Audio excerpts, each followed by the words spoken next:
Hey there, welcome to Broderos. Tonight, we've got hours of chilling horror stories combined with soothing rain sounds to help you relax and sleep. Before you drift off, leave a comment below and let us know where you're listening from and what time it is. And don't forget to hit that like button and subscribe right away. If you end up not enjoying it, you can always take it back later. Get cozy and let the fear take over. Have you ever wondered what lies beneath our feet? It was a simple question, yet it hung in the air like a thick fog, inviting curiosity and dread in equal measure. My name is Alex, and I found myself staring into the depths of the university campus in Massachusetts, where ancient walls and ivy-covered stones whispered secrets of a long-forgotten past. The allure of the underground tunnels had consumed me and my friends for weeks. Tonight, we would explore them, inviting danger as we sought the thrill of the unknown. The campus was quiet, cloaked in shadows, the only sound being the rustle of leaves in the chilly night breeze. I felt a tingle of excitement mixed with trepidation as I stood at the entrance of the tunnel, an unassuming door nestled between two grand old buildings. It felt almost like an invitation, a chance to step into a realm untouched by the passage of time. I was not alone. Beside me were two of my closest friends, Jenna and Mark. Jenna had always been the adventurous one, with a spark of mischief in her eyes. Mark, on the other hand, was the cautious type, often grounding our wild ideas with reason. But tonight, the thrill of exploration outweighed his reservations. As we descended into the tunnel, the air grew cool and stale, a stark contrast to the warm summer night above. My heart raced as we flicked on our flashlights, the beams of light cutting through the oppressive darkness. The walls were rough-hewn stone, damp with age. I could smell the musty scent of earth mixed with something faintly metallic that I couldn't quite place. Does anyone else feel like we're being watched? I asked, half joking, yet the words hung heavy in the air. I noticed Jenna shiver, her face pale. It's just the darkness playing tricks on us, Mark replied, but I could hear the uncertainty in his voice. As we ventured deeper, the oppressive weight of silence enveloped us. Each step echoed loudly in the narrow passageway. My skin prickled, and I fought against the rising sense of dread. The walls seemed to close in, and I could almost hear the heartbeat of the earth beneath me, a steady thrum that was unsettling. Suddenly, a strange noise broke the silence. It was like a low hum, resonating through the tunnel, vibrating in my bones. I paused, turning to my friends. "Did you hear that?" I whispered, my voice barely above a breath. They nodded, wide-eyed. Jenna's hand clutched my arm tightly. "What is that?" We pressed on, the hum growing louder, more insistent. Shadows flickered at the edge of our flashlights, shifting with an unnatural grace. I felt an unshakable sense of being followed, as if unseen eyes were tracking our every move. I quickened my pace, the thrill of adventure waning, replaced by a gnawing anxiety. Then I saw it, a faded inscription on the wall, almost obscured by moss and age. My heart skipped a beat. It was a symbol, one I had seen in the library's archives, a mark linked to ancient rituals, whispered about among students. I reached out to touch it, and the moment my fingers brushed the stone, a chill shot through me. "Alex, let's keep moving," Mark urged, glancing nervously over his shoulder. I pulled my hand back, feeling an inexplicable pull from the symbol. The weight of its history seemed to bear down on us, a warning from the past. As we continued, the tunnel twisted and turned, each corner revealing more inscriptions, more signs of a dark history intertwined with the university's foundations. My heart raced as panic set in. The familiar walls of the campus had transformed into something alien and threatening. "Guys, I think we should turn back, I finally said, my voice shaking. But before they could respond, the low hum crescendoed into a cacophony of sound reverberating through the tunnel as if the very stones were alive. I felt the ground tremble beneath my feet, the air charged with an electric energy. Panic surged through me. "Run!" I shouted, and we turned on our heels, sprinting back the way we came. But the tunnel was no longer the safe haven we had thought it to be. The darkness seemed to thicken around us, swallowing our flashlights' beams. The walls felt like they were closing in, and the hum grew louder, morphing into a deafening roar. I could barely hear my own breath over the chaos. In the frantic rush, I caught a glimpse of something out of the corner of my eye, an ephemeral shadow that darted just beyond the reach of my light. My heart raced as terror clawed at my throat. What was that? Jenna cried, her voice high-pitched with fear.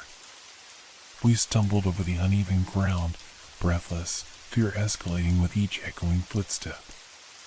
Suddenly, Mark tripped, falling hard against the stone. "Help!" he gasped, scrambling to get up, but something lurked in the darkness behind him. I felt an instinctual urge to reach for him, but something in my gut told me to run. "No! Mark!" I yelled, frozen between fear and desperation. But Jenna grabbed my arm, pulling me forward. "We can't help him. We need to go." As we tore through the tunnel, the shadows danced around us, alive and pulsating with a sinister energy. I could feel the presence behind us, creeping ever closer, the unknown closing in with a hunger that sent chills racing down my spine. Finally, we burst into the main chamber, the exit ahead glowing faintly in the distance. I turned back, just for a moment, and what I saw froze my blood. A shape, a mass of darkness, twisted and coiled, its form shifting, impossibly grotesque. I could see faint, glimmering eyes piercing through the void, and a deep, guttural growl reverberated through the air. "Go!" Jenna screamed, pulling me forward. We ran, adrenaline coursing through our veins, the light of the exit drawing us closer. I could hear Mark's voice, distant and terrified, calling for us, but I couldn't turn back. We reached the exit, bursting into the night air, gasping for breath. The silence of the campus enveloped us, but the hum still lingered in my ears, echoing the terror we had just escaped. But the memory of Mark's voice haunted me, a chilling reminder of what we had left behind. In that moment, I realized the danger we had brushed against, the shadows that danced beneath the surface. The university's history was not merely a series of tales, it was alive, breathing, waiting for the curious to delve too deep. As we stood there, trembling and uncertain, the night stretched on, filled with unanswered questions and the echoes of the darkness we had just escaped. I could not shake the feeling that this was only the beginning, that something lay in wait, lurking beneath the surface of our reality, ready to reclaim what we had disturbed. The chill of the night clung to my skin as Jenna and I stumbled onto the grass, the moon casting eerie shadows across the campus. We were gasping for breath, the adrenaline still pulsing through our veins. The night felt alive, buzzing with an energy that both thrilled and terrified me. But the reality of what had just happened began to settle in, wrapping around me like a heavy fog. "Where's Mark?" Jenna's voice quivered, her eyes wide with fear. I could see the panic rising in her, mirrored in my own heart. My mind raced back to the tunnel, the shadowy figure, the haunting hum. The memory was sharp, vivid, and I felt a cold dread unfurling in my stomach. I don't know," I stammered, my voice barely above a whisper. The weight of guilt began to sink in. We had left him behind. The thought felt like a stone in my chest, heavy and unshakable. Jenna glanced back toward the entrance of the tunnel, her expression a mix of fear and determination. We can't just leave him there. He could be in danger. Her words resonated in the stillness, igniting a flicker of courage within me. You're right. We have to go back, I said, but my heart raced at the prospect of re-entering that suffocating darkness. As we stood there, the sounds of the campus around us faded, and I could almost hear the echo of the hum resonating through the night air. It was a calling, a reminder that whatever lay beneath had been awakened. Let's grab some flashlights, I suggested, trying to mask my own fear with determination. We hurried to the nearby dormitory, our footsteps hurried and frantic. Inside, the fluorescent lights buzzed overhead, casting an unnatural glow that felt disorienting. I grabbed a flashlight from my backpack, while Jenna rifled through a drawer for extra batteries. We need to be quick, I urged, feeling the pull of the tunnel urging me back. I could almost sense Mark's presence, trapped and alone in the depths. I couldn't shake the feeling that he was in danger. Here, Jenna exclaimed, holding up an extra flashlight and a small canister of pepper spray. Just in case. The sound of her voice was steadying, and I clutched the pepper spray tightly, even though it felt inadequate against the unknown. We stepped back outside, the cool air hitting us like a wave. The campus seemed eerily quiet, as if holding its breath. The trees swayed softly, but there was no breeze, only an unsettling stillness. What if it's still down there? I murmured, my pulse quickening. It doesn't matter, Jenna said firmly. We need to find Mark. With each step toward the tunnel, the memories of what had transpired flooded back. I recalled the markings on the walls, the insidious feeling that something ancient and malevolent lurked just beyond the veil of reality. The tunnel beckoned us like a dark maw, eager to swallow us whole. As we reached the entrance, I hesitated for a moment, my heart pounding in my chest. What if we're not alone? I whispered, my mind racing with dark possibilities. We can't think like that, Jenna replied, her grip on the flashlight tightening. We have to go. We stepped inside, the darkness swallowing us once more. I flicked on my flashlight, the beam cutting through the oppressive gloom. The air felt heavy, charged with an unseen energy that sent chills down my spine. Each step echoed ominously, a reminder of the emptiness that stretched before us. Mark, I called, my voice trembling in the silence. The sound bounced off the stone walls, swallowed by the shadows. Where are you? My heart raced as I strained to listen, hoping for a response, but all I heard was the eerie hum, fainter now, like a distant echo of our earlier panic. We moved deeper into the tunnel, our lights dancing across the walls. The inscriptions loomed larger than life, their meanings lost to time but filled with a dark presence that felt alive. I could feel Jenna's tension beside me, her footsteps quickening as we ventured further into the depths. Over there, I whispered, pointing to an intersection in the tunnel. A flickering shadow danced in the corner of my eye. Do you see that? Yes, Jenna replied, her voice barely above a whisper. We paused, the atmosphere thick with tension. I turned the flashlight toward the shadow, but it vanished as quickly as it had appeared. Keep moving, I urged, trying to mask the rising dread. We approached the intersection, the air growing colder. The humming sound intensified, wrapping around us like a shroud.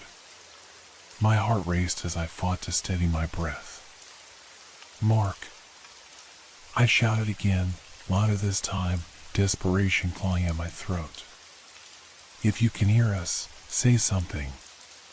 For a moment, there was silence, and then, Alex. Jenna. A voice echoed back, distant and strained. Relief washed over me like a wave, but it was quickly followed by fear. "Mark," I called again, pushing forward, the flickering light illuminating the way. The tunnel opened into a larger chamber, and my stomach dropped. The air was thick, the low hum transforming into a rhythmic pulsation that resonated through the stone walls. In the center of the room, I saw Mark crouched on the ground, his face pale and eyes wide with fear. "Mark." I rushed toward him, and Jenna followed close behind. But as we approached, I noticed the strange symbols around him etched into the ground, glowing faintly with an otherworldly light. "Get away from there," I shouted, panic surging through me. But it was too late. Mark's eyes darted around the chamber, filled with terror as he pointed toward the shadows gathering in the corners. "What is happening?"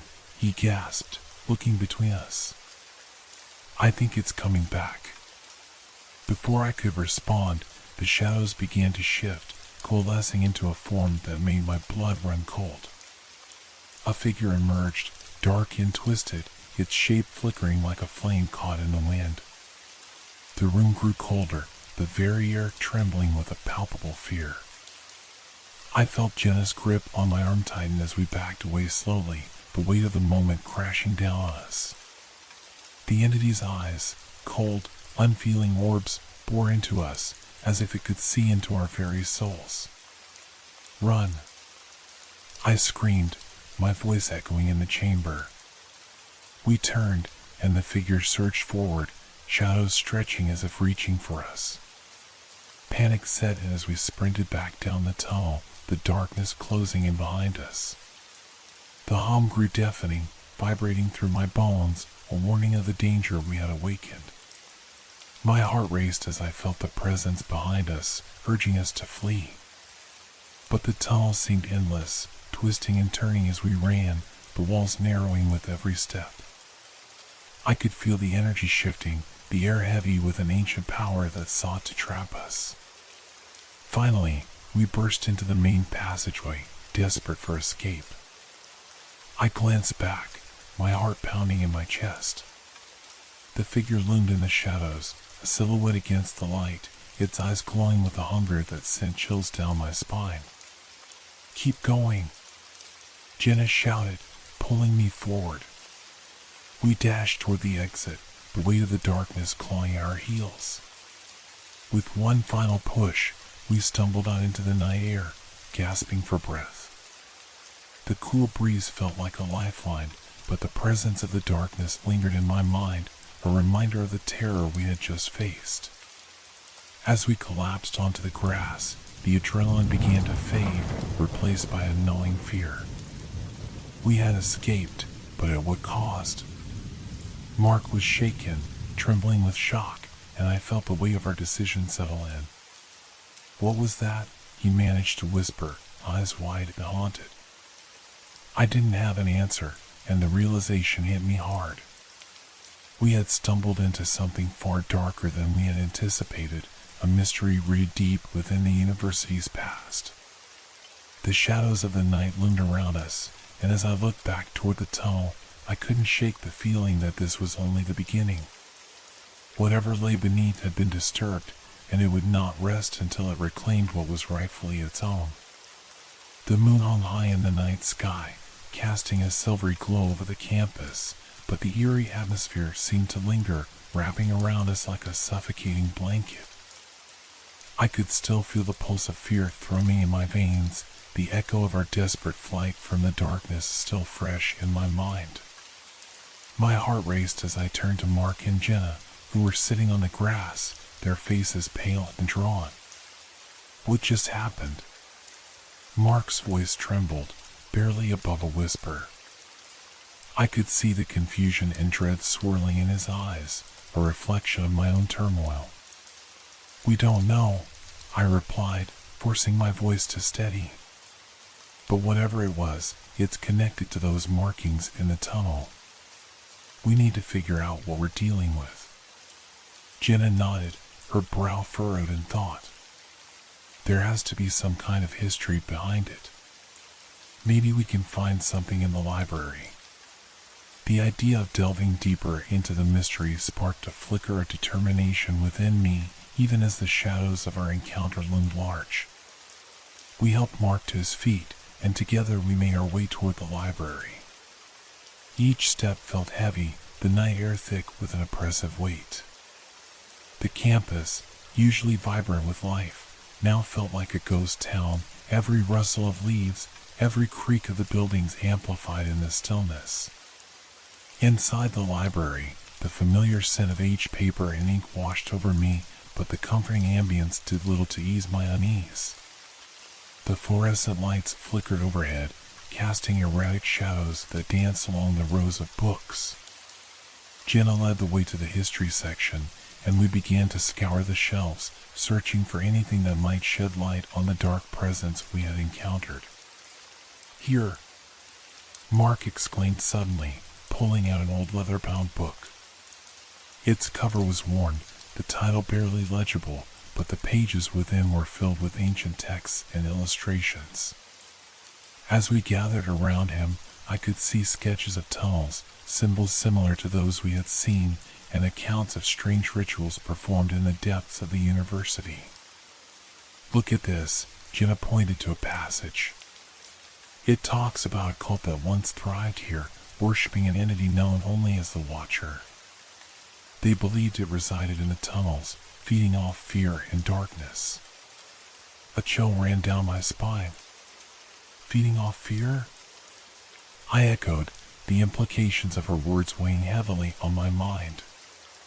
"Yes," Mark continued, scanning the pages with growing urgency. "It says the cult would perform rituals to appease it, sacrificing their own to ensure its power didn't turn against them. This is why the markings are there." The room felt colder, and I could sense a dark energy coiling around us, tightening like a noose.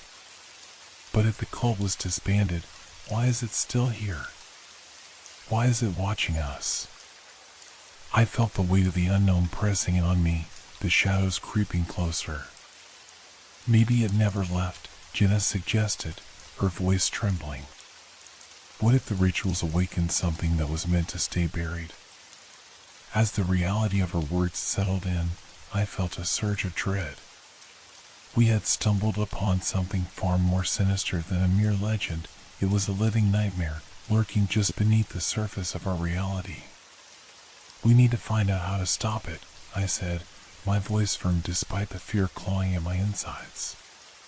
"There has to be a way to break whatever hold it has over the tunnels." Mark flipped through the pages, his fingers trembling slightly.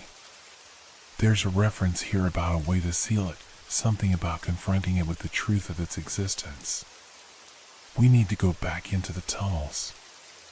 "What? Are you crazy?" Jenna's voice rose, panic flaring in her eyes. "After what just happened, we can't go back down there. We have to." I insisted, feeling the urgency of our situation deep within my bones. "If we don't, it could get worse. We need to face this head on." Reluctantly, Jenna nodded, the fear still etched on her face, but I could see a flicker of resolve starting to spark. As we made our way out of the library, the atmosphere shifted once more. The air felt charged, the shadows thickening as if they had a life of their own. I glanced around, half expecting the dark figure to emerge from the gloom, but the night remained still, a deceptive calm settling over us. "Let's gather some supplies," Mark suggested. "We should bring candles, something to mark our path. And we definitely need more flashlights." We hurried to our dorms, gathering what we could. Each item felt like a lifeline, a desperate attempt to arm ourselves against the unknown. The closer we got to the tunnel, the more the fear began to bubble up within me. I replayed our encounter in my mind, the sensation of being hunted lingering like a shadow at the edges of my consciousness. When we finally arrived at the entrance of the tunnel, the darkness loomed like a gaping mouth, ready to swallow us whole. I took a deep breath, steeling myself for what lay ahead. Remember, we have to stay together. No matter what happens, don't look back, I instructed, my voice steady despite the turmoil inside me. Jenna and Mark nodded, their expressions resolute but tinged with fear. With flashlights in hand, we stepped into the abyss. The air grew colder as we descended, the walls pressing in around us like a serpent ready to strike. As we ventured deeper, the faint hum returned, reverberating through the tunnel like a heartbeat. The sensation was unnerving, and I could feel my skin prickling as if the very darkness was aware of our presence. The deeper we went, the more the shadows danced, flickering in and out of sight, almost as if taunting us. "This is it," Mark said, his voice a strained whisper. "We need to find the chamber again." We moved quickly, retracing our steps, the markings on the walls seeming to pulse with an energy of their own. Each flash of our lights revealed more details, twisted shapes, symbols that looked alive, and a sense of something lurking just beyond our reach. Finally, we reached the chamber where we had found Mark. The air was thick with tension, and the once faint hum grew louder, wrapping around us like a living entity. The markings on the floor glowed ominously, and I felt a chill run down my spine as I realized that the shadows were closing in, swirling around the room as if alive. "Mark, what do we do?"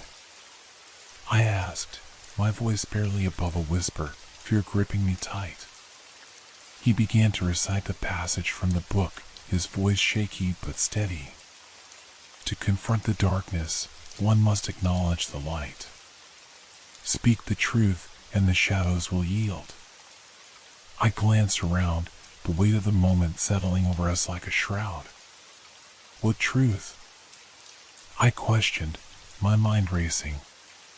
"Maybe it's about what we saw," Jenna suggested. "About our fears." The shadows flickered, almost seeming to respond to our discussion. I felt the darkness swirling around me, threatening to close in. "But we've already seen it. We fled from it." "Exactly," Mark said, his voice rising with determination. "We can't let it control us. We need to confront it together." As his words echoed in the chamber, I felt a surge of strength. "Okay, let's do this. We need to acknowledge what we've seen. The fear it brings. The uncertainty." With a deep breath, I stepped forward, my voice rising above the pulsating hum. "I am afraid of the darkness that lurks in these tunnels. I am afraid of the unknown." Mark joined in, his voice steady despite the fear in his eyes. "I am afraid of losing my friends to something I cannot understand." Jenna stepped beside us, her voice trembling but resolute. "I am afraid of what I cannot see, what watches from the shadows." As our words filled the chamber, the shadows began to writhe and twist, the hum intensifying until it felt like a living entity all around us. A chilling wind swept through the room, and I could see shapes forming in the darkness, their grotesque forms shimmering just out of reach. "Keep going," I urged, the energy in the room shifting as we spoke our fears into existence. "I feel the power that binds us to this place," Mark shouted, and as he did, the darkness recoiled, as if stung. "I fear the choices I have made," Jenna added, her voice breaking through the growing chaos. With each confession, the shadows thrashed violently, their forms distorting, flickering as if struggling to maintain their shape. The air crackled with tension, and I could feel a shift in the atmosphere, an energy that was both terrifying and exhilarating. Then, from the depths of the darkness, a figure emerged. It was the same dark silhouette we had seen before, but now it was different, more defined, more present. Its eyes glowed like embers, piercing through the veil of shadows, and I felt a primal fear wash over me. "Face me," it intoned, its voice a guttural whisper that echoed through the chamber. You dare to confront the darkness? We do, I replied, my voice strong, surprising even myself. We acknowledge your presence. We acknowledge our fears, but we will not let you control us.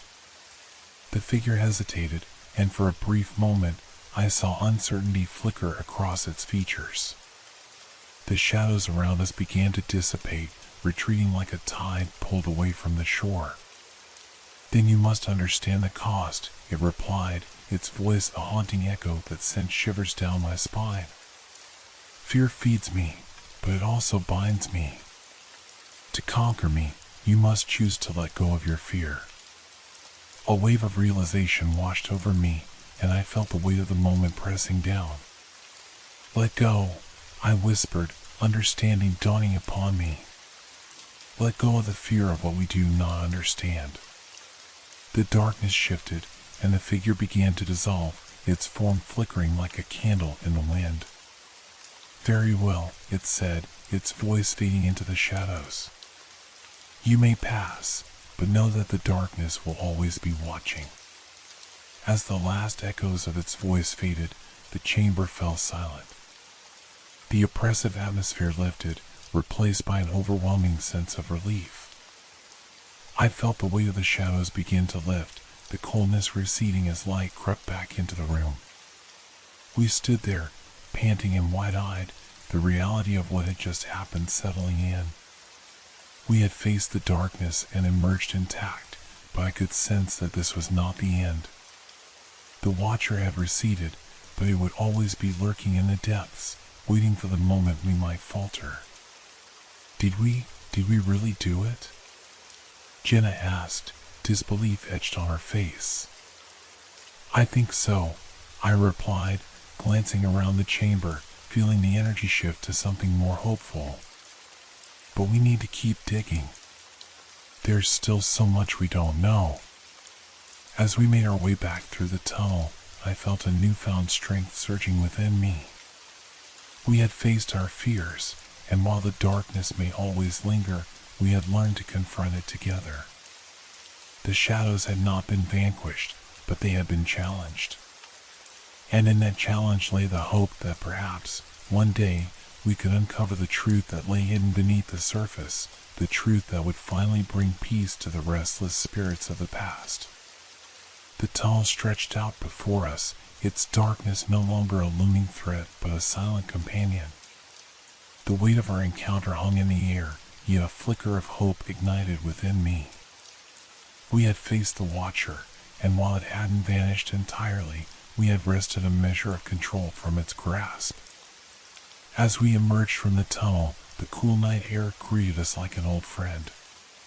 The moonlight bathed the campus in a silvery glow, the familiar sights now tinged with the remnants of our harrowing experience. The sounds of the night, the rustle of leaves, the distant hoot of an owl, seemed almost reassuring, a stark contrast to the oppressive silence we had just endured.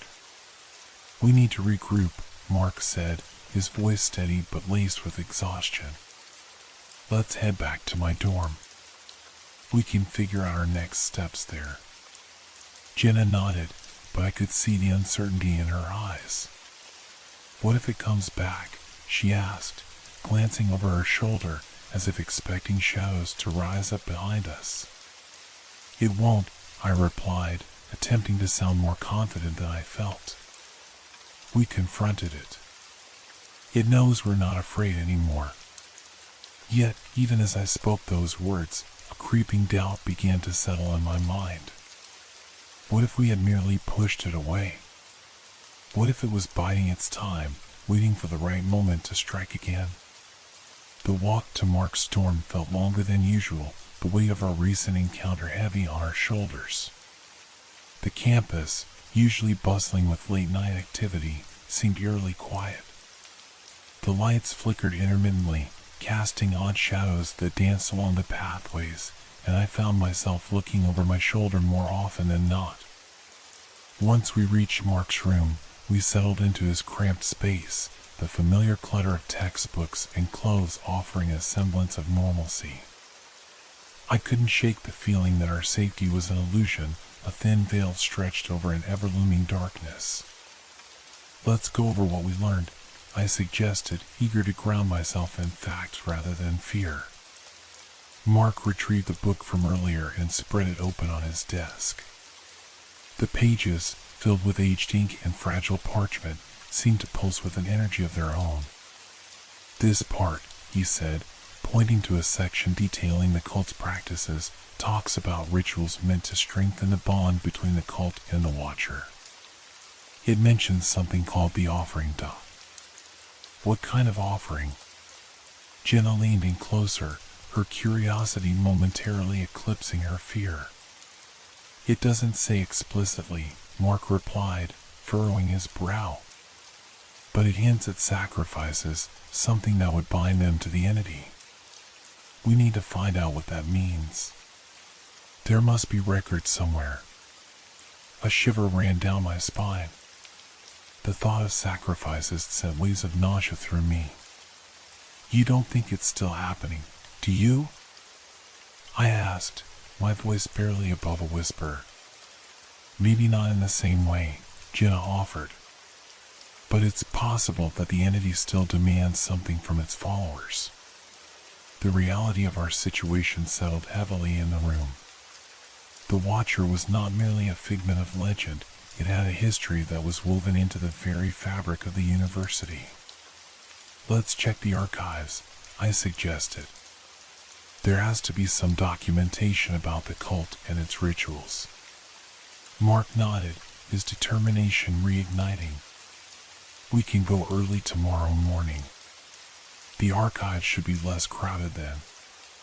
As we planned our next move, I felt a growing sense of urgency.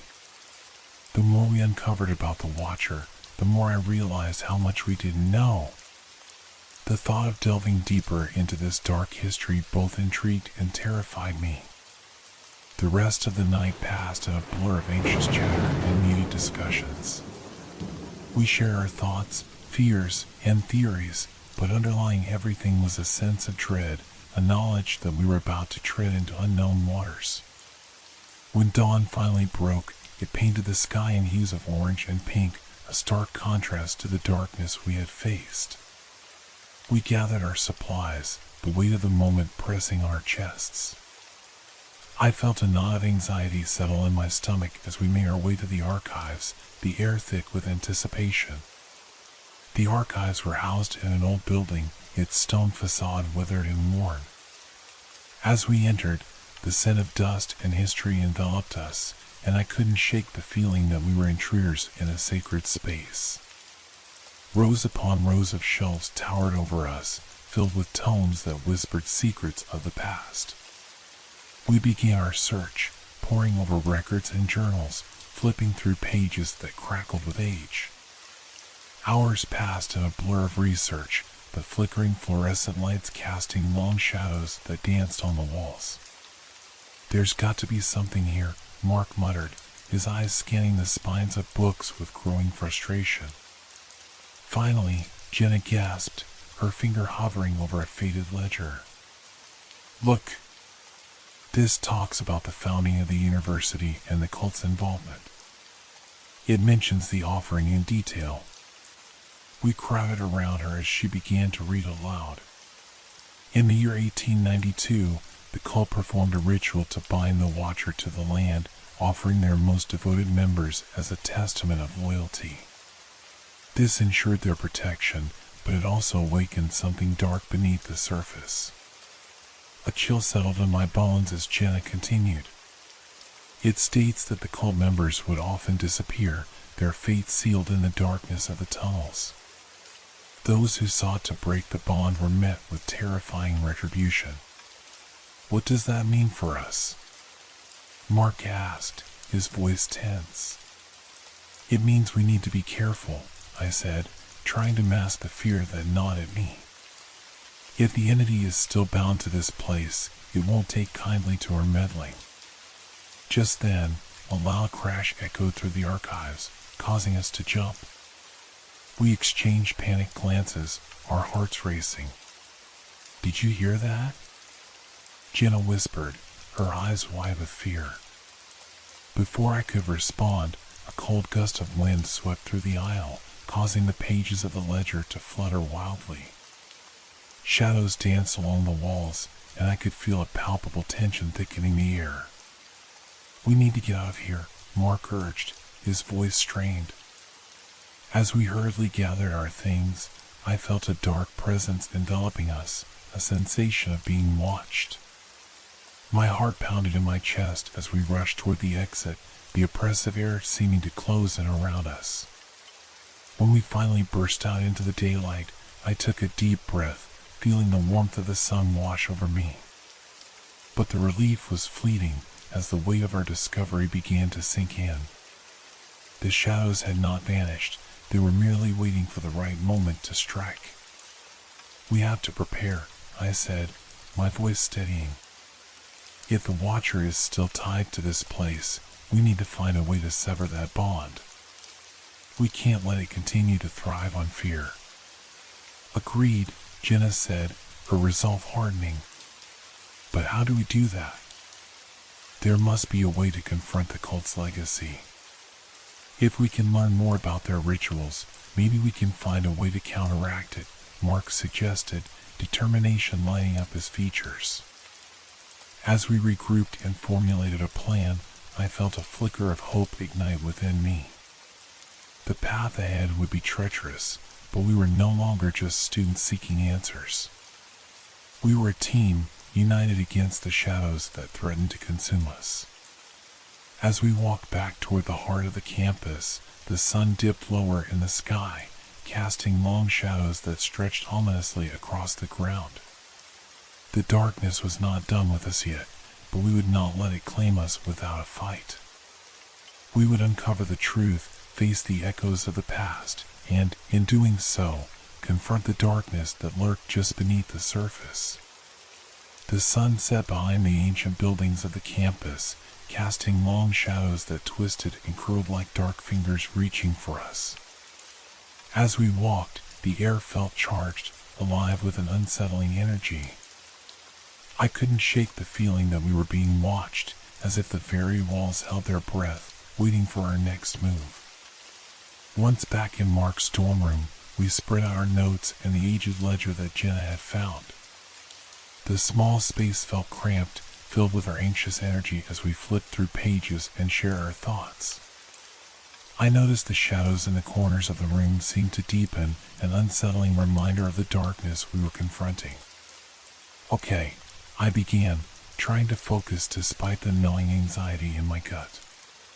"We need to figure out how to sever the bond between the Watcher and this place. It seems to thrive on fear, but it also has a history with the cult. If we can understand their rituals, maybe we can find a way to break that connection." Mark nodded, his brows furrowed in concentration. "We need to find any remaining artifacts or documents that can give us more insight into the cult's practices. There must be more hidden in the archives or even around campus." "Let's check the old library," Jenna suggested, her voice steady. "I've heard rumors that it's filled with forgotten texts and that some students have seen strange things there at night. If there's any place to find clues, it might be there." The old library loomed on the edge of the campus, its Gothic architecture an eerie silhouette against the dimming sky.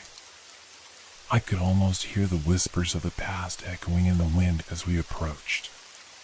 The massive wooden doors creaked open, revealing a cavernous interior filled with rows of towering bookshelves that seemed to stretch endlessly into darkness.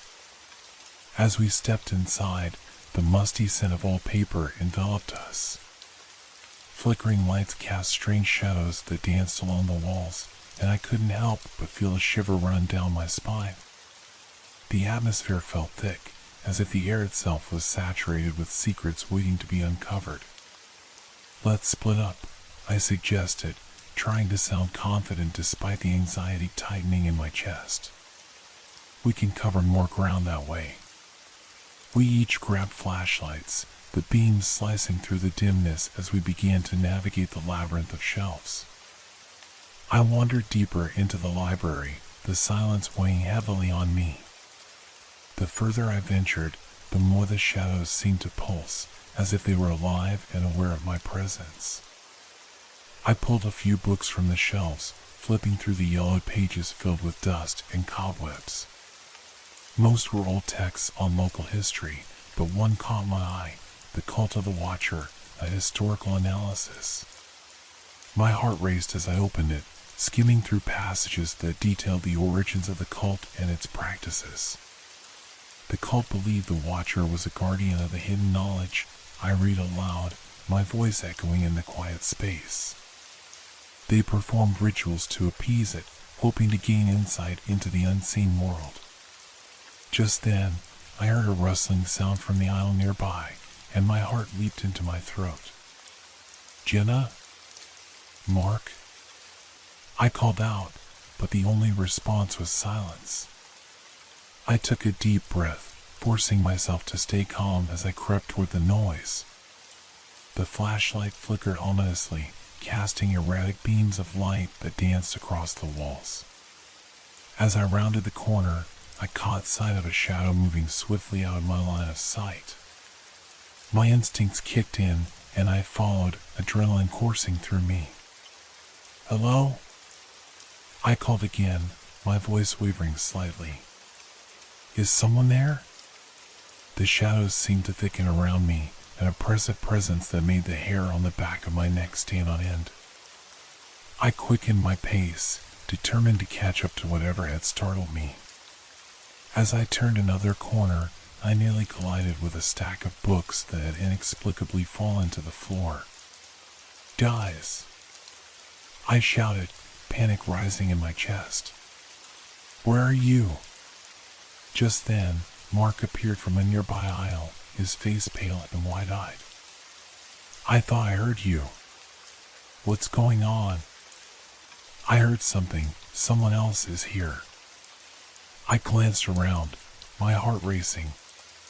"We need to find Jenna." We hurried back toward the entrance, calling her name, but the library was eerily quiet. The feeling of being watched intensified, and I could sense the shadows closing in around us. "This isn't right," I muttered. "Something's off." "Over there." Mark pointed toward a dimly lit section of the library where the shadows seemed darker. I saw her flashlight flickering over there. We rushed toward the area, our footsteps echoing in the stillness. As we approached, we found Jenna crouched in front of a large, old tome, her face etched with concentration. "I think I found something," she said, her voice barely above a whisper. "It talks about a ritual that could break the bond with the Watcher." "Really?" I felt a surge of hope, but as I looked closer, the air grew colder, and the shadows around us seemed to twist and contort, as if alive with anticipation. "Listen to this," Jenna continued, her eyes glued to the page. "To sever the bond, one must confront the darkness with the light of truth. It requires the gathering of items once used in the rituals, a representation of each of the lost souls." "What does that even mean?" Mark asked, glancing nervously around us. "It means we need to find items tied to the cult," I said, piecing it together. "Things that hold significance, something that belonged to those who disappeared." Before we could discuss it further, a chilling wind swept through the library, extinguishing Jenna's flashlight and plunging us into darkness. "Not again!" Mark exclaimed, panic creeping into his voice. We fumbled in the dark, our hands brushing against the cold spines of the books. I felt the shadows pressing closer, and the oppressive weight of fear began to thrum in my chest. "We need to get out of here," I shouted, trying to sound brave even as my heart raced. "Where's the exit?" Jenna cried, her voice trembling. I turned in circles, disoriented, trying to remember the way we had come. The walls seemed to shift around us, and for a moment, I felt as though I was being swallowed by the darkness.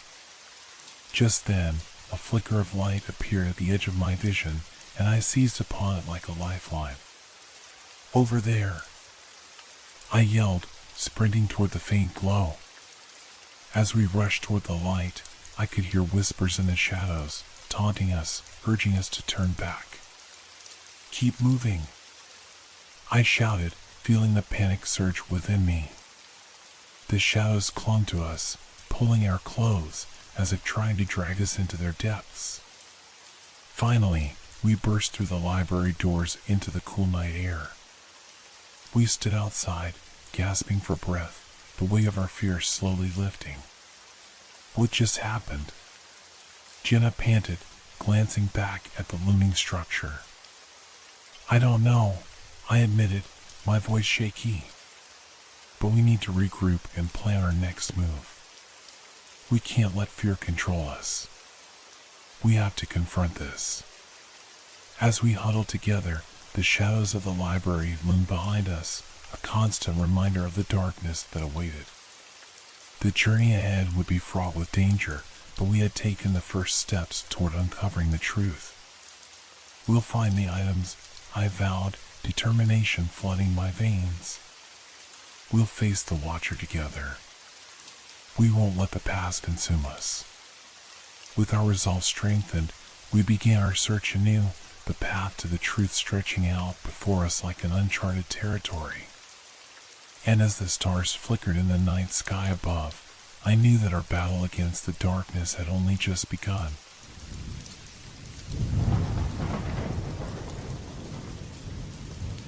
Have you ever heard the stories about the old man under the pine tree? This question echoed through the small town of Portland like a whisper in the wind. It always caught my attention, igniting a flicker of curiosity mixed with unease. I often thought about that man, sitting alone in the shadows, beckoning to passers-by with a gentle wave. But what truly sent chills down my spine was the tales that followed, how he vanished the moment someone approached, leaving only the echo of his call. The pine tree stood tall and imposing, its branches sprawling out like dark fingers against the evening sky. It was a place where children played during the day, laughing and chasing one another, but as the sun dipped below the horizon, it transformed into something far more sinister. The locals spoke of the whispers that floated through the air, mingling with the rustling leaves, carrying secrets only the shadows understood. I was drawn to this story not just because of its haunting allure, but because of my own personal connection to the tree. My grandfather used to tell me tales of the man under the pine. He claimed he could feel the man's sorrow, a weight so heavy it pressed down on the very ground we stood on.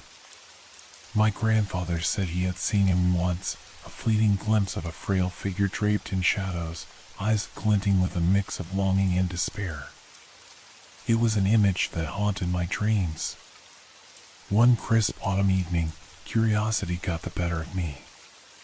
The air was thick with the scent of pine and damp earth, and as I approached the tree, the familiar feeling of being watched settled over me. My heart raced. I took a deep breath, trying to quell the rising tide of anxiety. The sun had just set, casting long shadows that crept across the ground, and the world around me felt eerily silent. As I stood there, I noticed a faint sound, like a low murmur. It danced on the edge of perception, just beyond comprehension. I glanced around, searching for its source, but found nothing. The trees stood still, their branches swaying slightly as if sharing secrets among themselves. A chill ran down my spine, but I pressed on, stepping closer to the ancient trunk of the pine. Suddenly, I caught sight of something out of the corner of my eye. A movement. I turned sharply, and there he was, the old man. He sat beneath the tree, hunched over, his gray hair cascading down his shoulders like a waterfall of silver. His face was weathered, etched with lines that spoke of a lifetime filled with sorrow. "Come here, child," he called softly, his voice a raspy whisper that sent shivers through my body. Something about his tone felt both inviting and dangerous. My heart pounded as I hesitated, feeling a magnetic pull toward him. But then I remembered the stories, the ones that warned of the man's true nature. Every instinct in me screamed to turn and run, yet the promise of answers kept me rooted in place. "Why do you linger?" he asked, his eyes glinting in the dim light. "Why do you not come closer?" I felt a strange compulsion to respond, to reach out and touch the fabric of his reality. But an unsettling feeling gnawed at me. I scanned the area, and as my gaze returned to him, he began to dissolve, the edges of his figure blurring like smoke in the air. "Wait!" I shouted, panic rising in my throat. I took a step forward, desperate to grasp the fleeting connection, but the moment I moved, he vanished completely, leaving only the lingering echo of his call. "Why do you leave?" The question hung in the air, heavy and oppressive. The world around me shifted. The shadows deepened, curling in on themselves, and the rustling of the leaves transformed into a cacophony of whispers. My heart raced, and I felt the pull of something darker lurking just beyond the edge of the light. I could almost sense the eyes watching from the trees, the weight of unseen presences pressing down on me. "Get out," I told myself. "You have to go now." But my legs felt heavy, as if bound to the ground by an unseen force. I was trapped in this moment, ensnared by a darkness that seemed to seep into my very being. I could feel it, a slow, creeping dread that threatened to consume me. Finally, breaking free from the paralysis, I turned and fled, my breath coming in frantic gasps. As I ran, I could still hear the whispers, merging with the rustling branches above, a haunting symphony of voices that followed me. I burst out of the tree line, gasping for air, and stumbled onto the main path. The moon hung low in the sky, casting an ethereal glow that illuminated the way ahead. But as I glanced back at the pine tree, I felt a chill that made me shudder. He was gone. The old man was nowhere to be seen. Yet, I couldn't shake the feeling that he was still there, hidden in the shadows, waiting for someone else to approach, waiting to pull them into his sorrow. The memory of that encounter lingered like a shadow in my mind.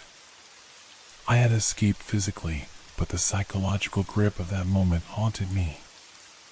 I couldn't shake the sense of isolation that wrapped around me, amplifying the loneliness of the night. I had come searching for answers, but found only questions that would lead me back to the tree, back to the man beneath the pine, and deeper into the darkness that surrounded him. And so, as the whispers faded into the night, I knew one thing for certain: I would have to return. I had brushed against the veil of the unknown, and now it called to me, a dark melody that promised to unveil the truth hidden beneath the pine. The next day, I found myself unable to focus on anything but the pine tree and the man who seemed to linger there. The morning sun bathed the town in warm light, but I felt a coldness in my chest, a weight that refused to lift. I wandered through the streets, the whispers of that night following me like a dark cloud. Friends chatted and laughed, but their voices faded into the background, replaced by my thoughts swirling with uncertainty. "Why do you leave?" His voice echoed in my mind. I could still see the way his eyes glimmered in the darkness, an invitation wrapped in mystery. But there was something else there too, a hint of desperation that tugged at my heart. Who was he? Why did he call to me? As the day wore on, I made a decision. I would return to the pine tree that night, armed with my curiosity and a deep-seated need for answers. I needed to understand the sorrow behind his gaze, the mystery that enveloped him like a shroud. As twilight descended, I felt a mixture of excitement and dread. The air grew cooler, and the forest seemed to come alive with sounds, the rustle of leaves, the distant hoot of an owl, and the occasional snap of a twig. Each sound heightened my senses, making me hyper-aware of my surroundings.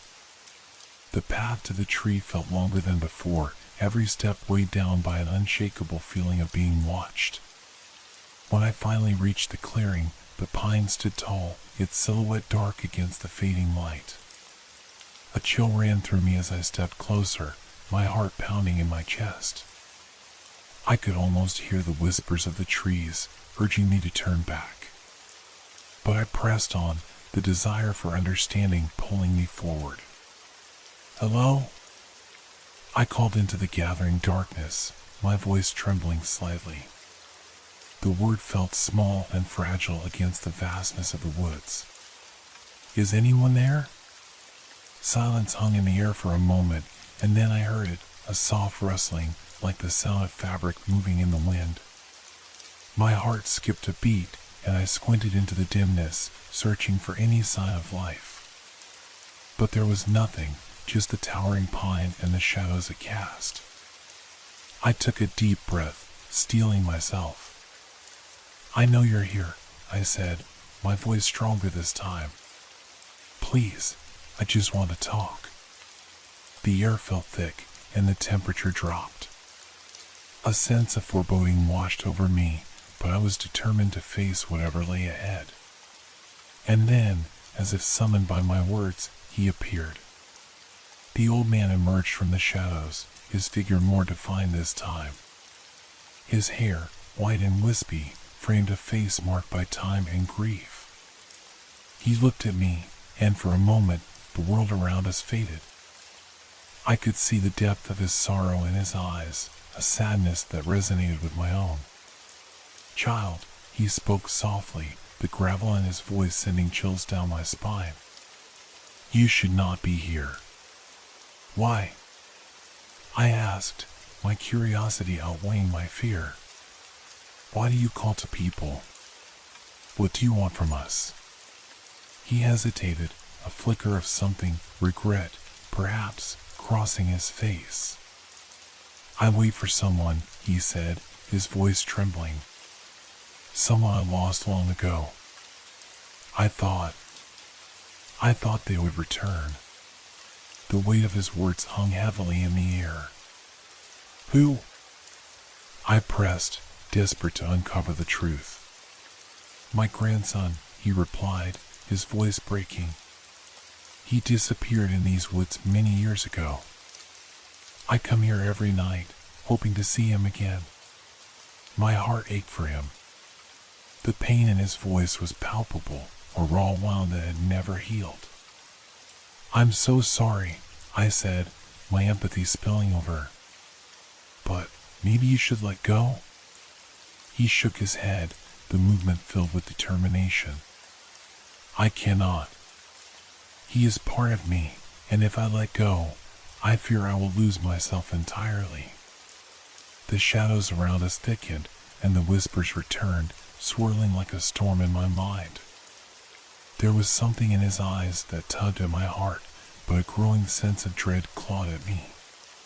"What happened to him?" I asked cautiously. The old man's expression shifted, a shadow passing over his features. "They say the woods are cursed. That something dark dwells beneath the roots of the pine, something that consumes those who venture too close. My grandson, he was curious. He wanted to explore." My breath caught in my throat as I realized the gravity of his words. The darkness I felt that night was not just a figment of my imagination. It was real. The forest held secrets, and they were not meant to be uncovered. "Please," I said, desperation creeping into my voice. "You need to move on. He wouldn't want you to be trapped here, waiting forever." For a moment, the man looked lost, caught between his grief and the truth I presented.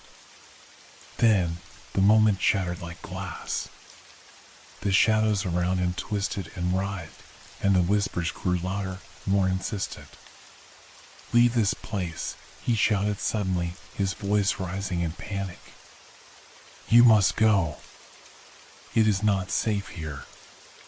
Before I could react, the ground beneath us trembled, and a dark mist began to seep from the base of the pine. My heart raced as I stumbled backward, fear coursing through my veins. The old man's face contorted with anguish, and I could see the conflict in his eyes. "Please, run," he urged, his voice cracking as he raised a hand toward the darkness. But the mist was rising, engulfing him, and I could see the shadows twisting around his figure, pulling him back into the depths. I turned and ran, adrenaline pumping through my veins as I sprinted through the trees. The whispers chased after me, clawing at my sanity, and I could feel the weight of the darkness pressing down on me. My breath came in ragged gasps as I burst from the tree-line, the safety of the path a fleeting promise.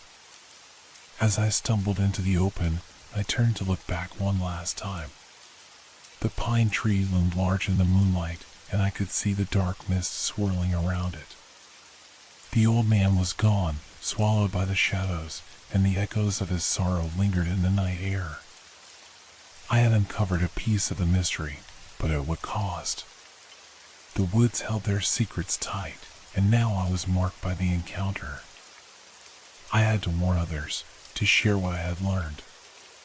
But deep down, I felt the pull of the darkness, a temptation to return, to uncover more. As I made my way home, the night felt heavier than before. The weight of his loss hung in the air, an unshakable truth that would haunt me long after I had escaped. I had touched the edge of something ancient and dark, and it would not let me go so easily. The days that followed felt surreal, as if I had stepped into a dream that refused to fade. I went about my routine, attending classes, meeting friends, but my mind was elsewhere, lost in the forest's embrace. The old man's haunting words echoed in my thoughts, each memory a dark thread weaving itself deeper into my psyche. I couldn't shake the image of the mist curling around him, nor the profound sorrow that seemed to permeate the air near that ancient pine. One evening, unable to bear the weight of my unanswered questions, I gathered a few friends, people I trusted and who would share my curiosity. There was Mark, a skeptic with a penchant for debunking myths, and Emma, who always believed in the mystical. Together, we made our way to the campus library, where I had discovered an archive of local history that might shed light on the mysteries of the woods. As we settled into a corner, the faint smell of old paper mixed with the faint hum of fluorescent lights. I flipped through pages filled with photographs of the university's past, images of students exploring the very paths we had tread. One photograph caught my eye, a black and white image of a group of men in dark robes gathered around the base of a large tree. The inscription read, "The Brotherhood of the Pines, Rituals of Remembrance." My heart raced. "Look at this," I said, showing them the photograph. "What do you think this is about?" Mark leaned closer, adjusting his glasses. "Probably just some fraternity thing. People do all sorts of bizarre stuff in college." Emma frowned, her brows furrowing. "No, it feels different. It looks old, like they were doing something significant." As we discussed the photograph, I felt a sudden chill sweep through the room, causing me to shiver. It wasn't the temperature, it was an awareness of being watched, the same feeling that had gnawed at me in the forest. I shook it off, attributing it to my nerves. Later that night, as we exited the library, the air felt heavy, laden with unspoken secrets. I suggested we take a detour through the woods, and despite Mark's protests, Emma seemed intrigued. "Let's just take a look. It might help us understand what we found," she said, her eyes gleaming with excitement. The moon hung high in the sky, casting silvery beams that danced through the trees.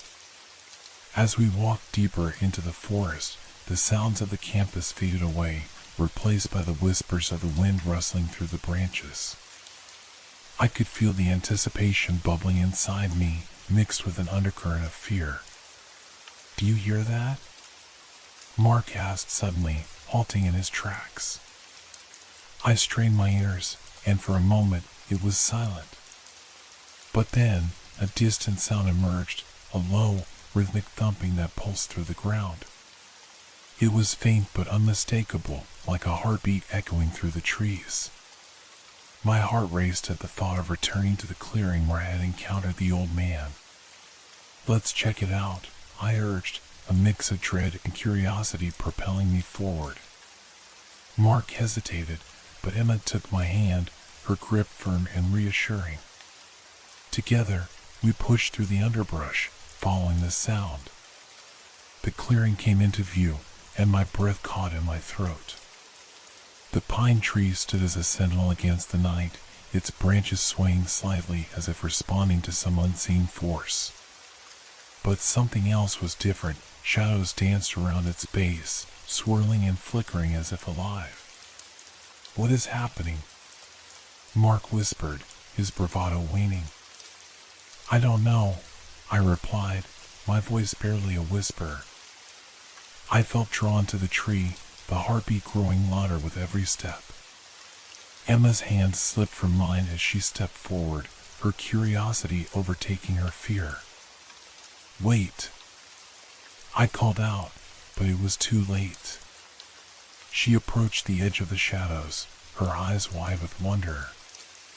As she reached out a hand, the shadows surged forward, enveloping her in a dark embrace. "Emma!" I screamed, lunging forward, but an unseen force knocked me back. I stumbled and fell, scrambling to regain my footing. The shadows twisted around Emma, and I could see her expression shift from awe to terror. "Help!" she cried, her voice laced with panic. Mark grabbed my arm, pulling me back. "We need to get out of here. Now!" But I couldn't leave her. "Not like this." "Emma!" I shouted, desperation clawing at my throat. I struggled against the invisible barrier that held me back, my heart pounding in rhythm with the ominous heartbeat echoing through the clearing. As I fought against the shadows, I could feel the whispers intensifying, a cacophony of voices rising to a fever pitch. "Leave this place.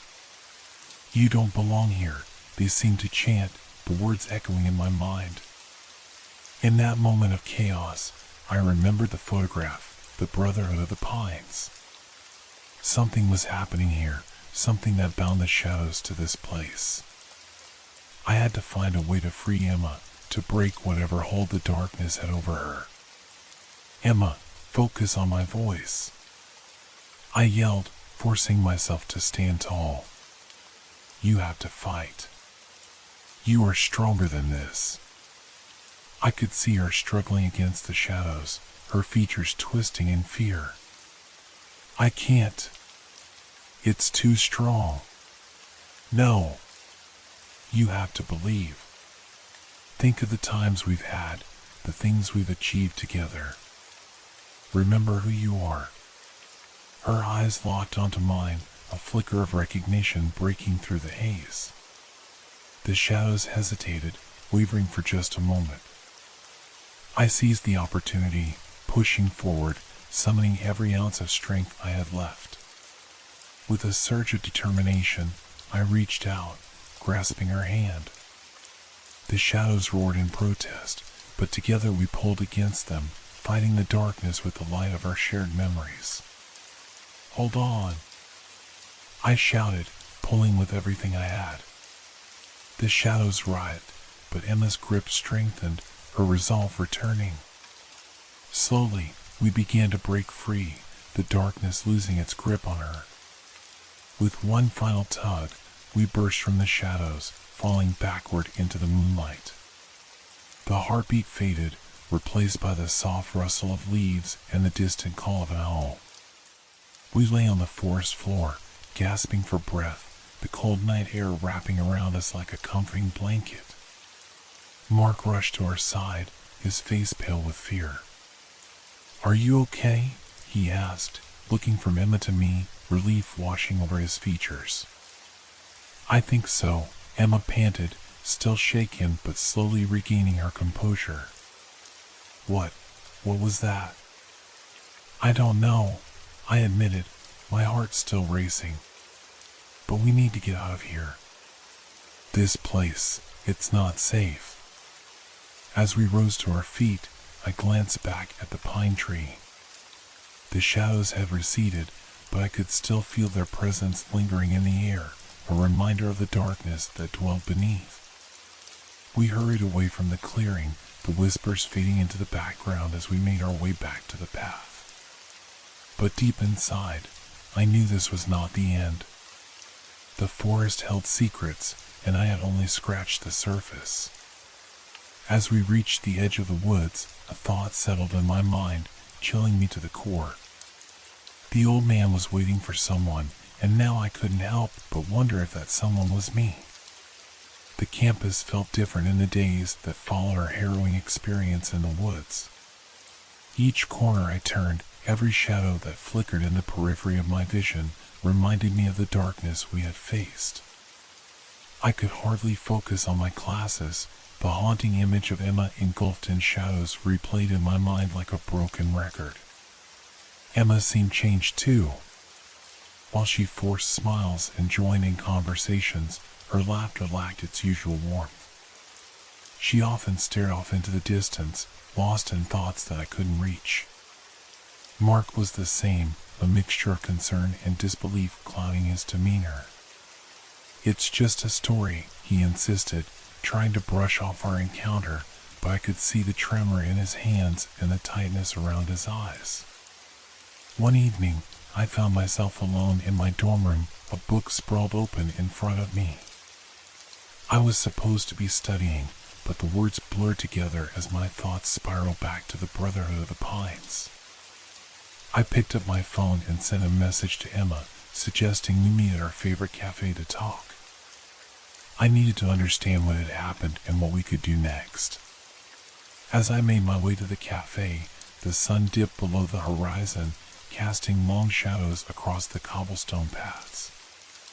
A chill hung in the air, and the scent of damp earth filled my nostrils. I arrived early and took a seat by the window, the warmth of the cafe contrasting with the cool evening outside. The barista greeted me with a smile, but my mind was elsewhere, consumed by the mystery of the woods.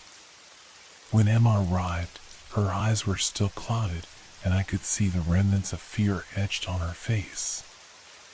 I gestured for her to sit, and she reluctantly joined me, stirring her coffee absent-mindedly. "Do you think we really faced something supernatural?" I asked, hoping to draw her out. "I don't know," she replied softly, her voice distant. "But it felt real. The shadows, they weren't just in my head. They wanted something." "What do you mean?" She looked up, her gaze locking onto mine. The moment I was pulled in, I felt like I was being watched. Like there were eyes everywhere, judging me. And when you called out, I felt this connection. It was almost like I was being torn between two worlds. A shiver ran down my spine at her words. I felt the same way, as if the shadows had reached deep into my mind, unearthing fears I didn't know existed. "We need to find out more about that brotherhood. There has to be a reason for their rituals, for what they did," I urged, sensing the urgency building between us.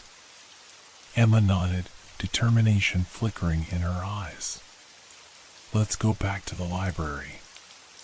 We need to dig deeper into the university's history, see if there are more records." That night, we combed through the archives, uncovering fragments of information hidden among the dust and shadows. The Brotherhood of the Pines had once been a secret society formed in the late 19th century, claiming to protect the land's ancient spirits. But as we read further, the stories grew darker, tales of disappearances, of rituals gone awry, and of a lingering presence that haunted the forest. "Look at this," I said, pointing to an entry that described a member's mysterious disappearance during a ritual. "They say he was searching for the spirit of the pines. They believed he could commune with it, but he never returned." Emma leaned closer, her eyes wide with interest. What if that's what the old man was trying to do? What if he's linked to the Brotherhood? Her words sent a chill through me. We need to find him. If he's still out there, he could be the key to understanding all of this. As the clock ticked past midnight, we gathered our notes, fueled by a mix of fear and excitement. We had to return to the forest, but this time, we wouldn't go in blind. We needed flashlights, some basic tools, and, most importantly, each other. The next evening, we met at the edge of the woods, armed with flashlights and a sense of purpose. The trees loomed above us, their silhouettes dark and ominous against the twilight sky. A sense of foreboding settled over me as we stepped into the shadows, the path narrowing as we ventured deeper into the forest. "This feels different," Mark whispered, his voice barely audible. "Different how?" I asked, scanning the darkness. "I don't know.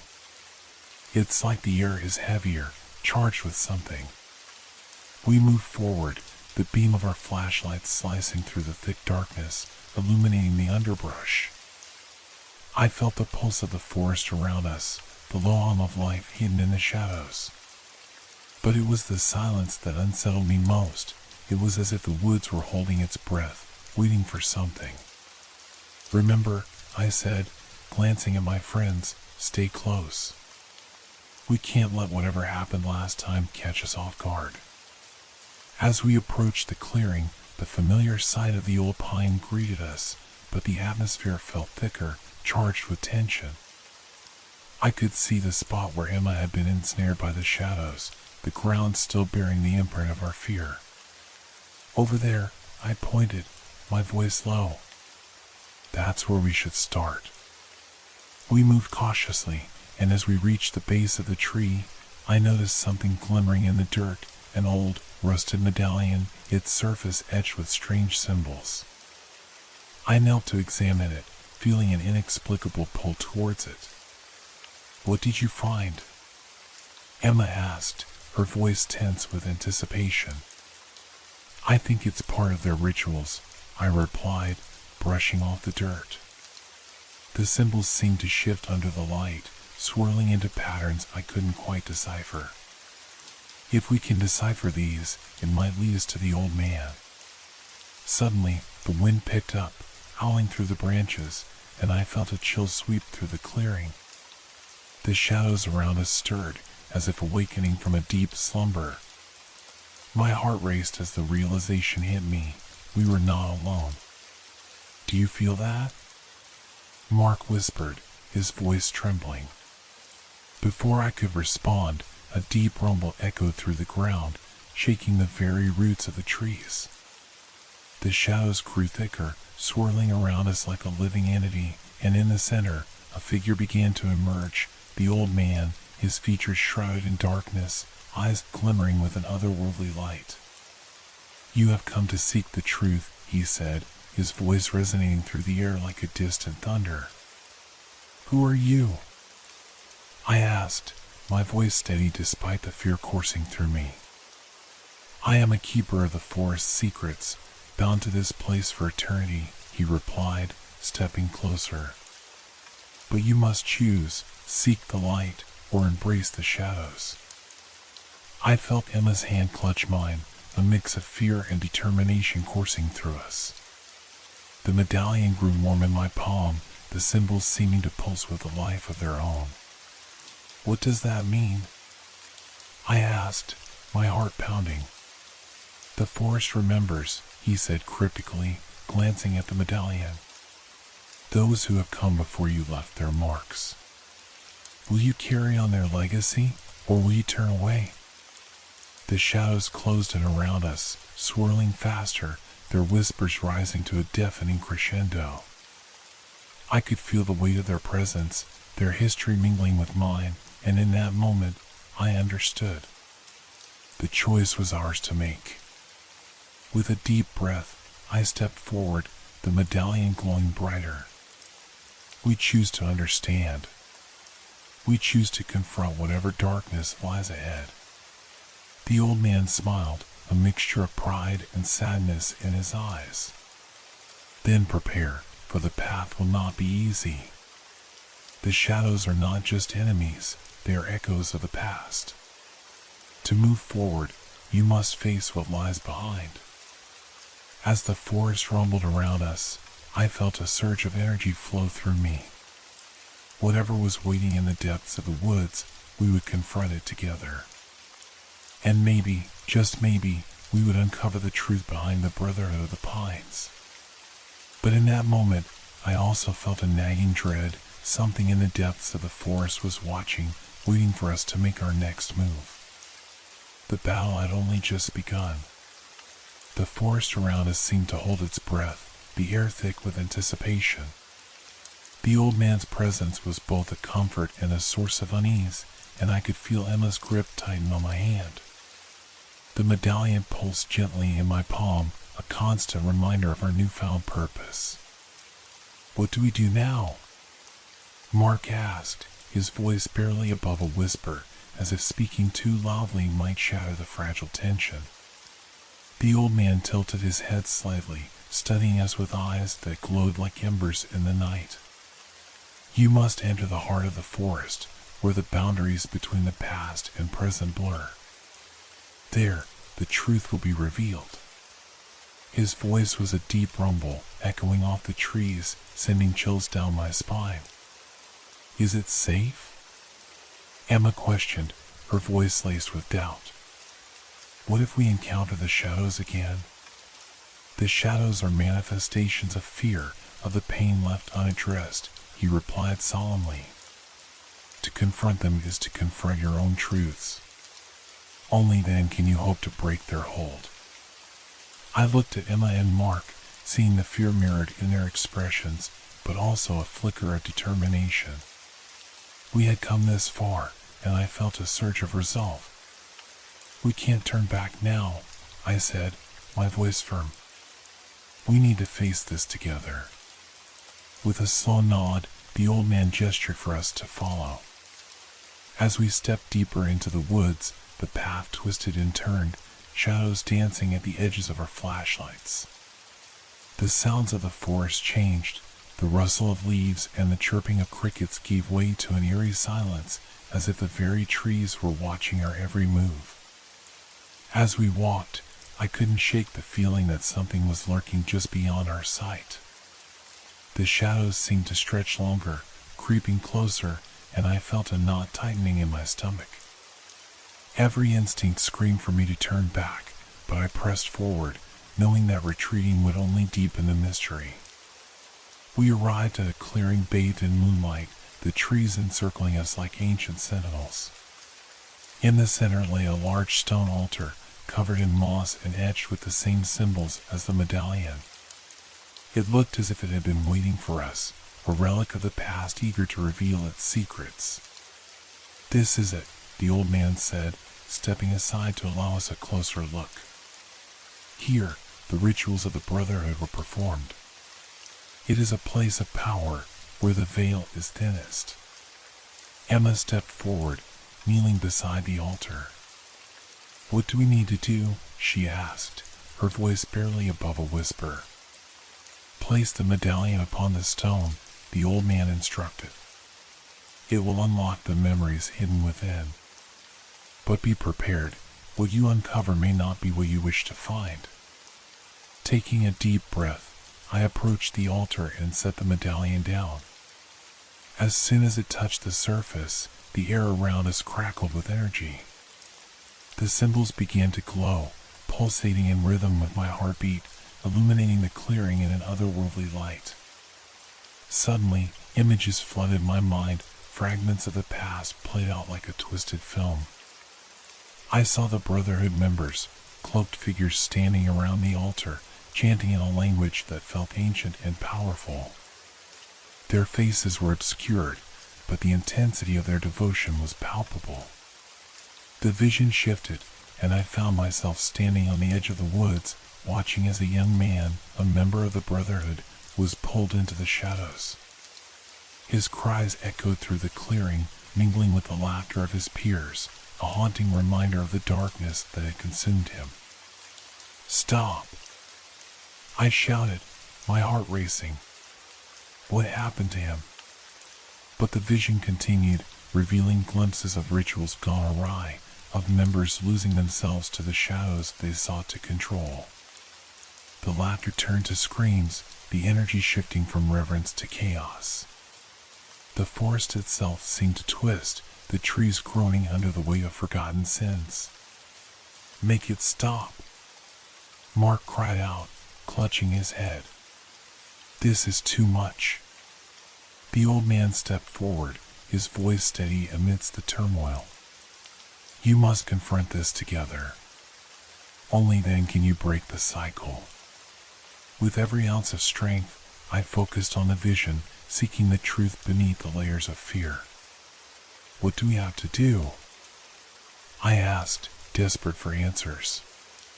"You must acknowledge the pain, the fears that bind you. Only then will the shadows recede," he replied. "Speak your truths, and let the light break through the darkness." As the visions swirled around us, I felt an overwhelming urge to share my fears. "I'm afraid of failure," I admitted, my voice trembling. "Of never living up to the expectations of those around me." Emma glanced at me, her eyes shining with understanding. "I'm terrified of being alone. Of losing the people I care about," she said, her voice gaining strength. Mark took a deep breath, the weight of his own fears flooding into the open. "I'm afraid of being forgotten. Of never making an impact."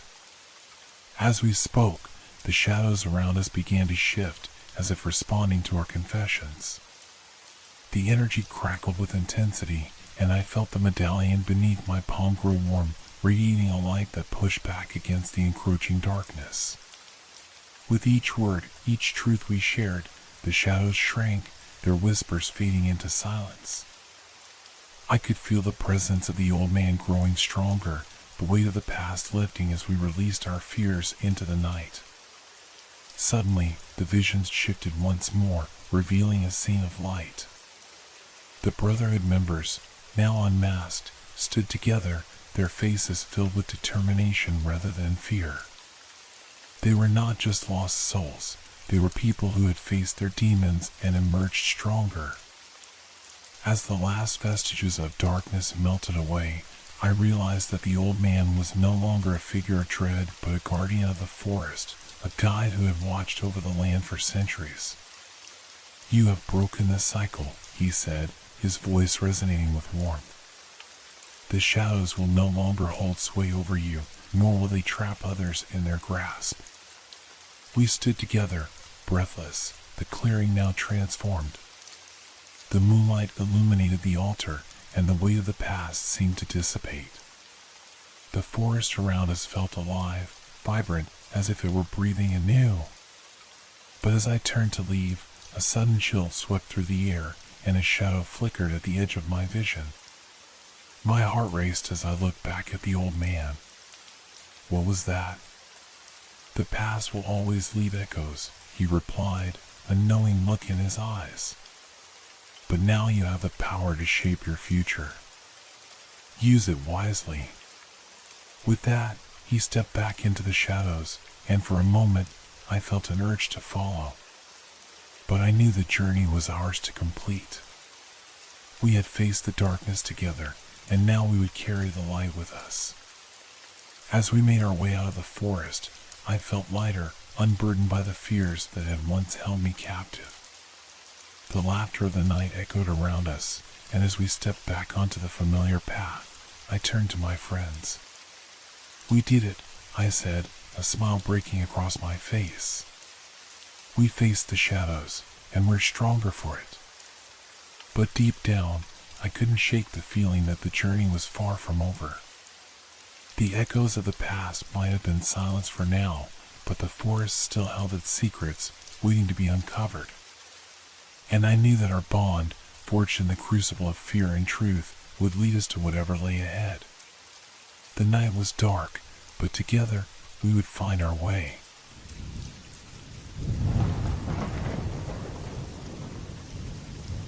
Have you ever wondered what secrets lie hidden in the shadows of your university?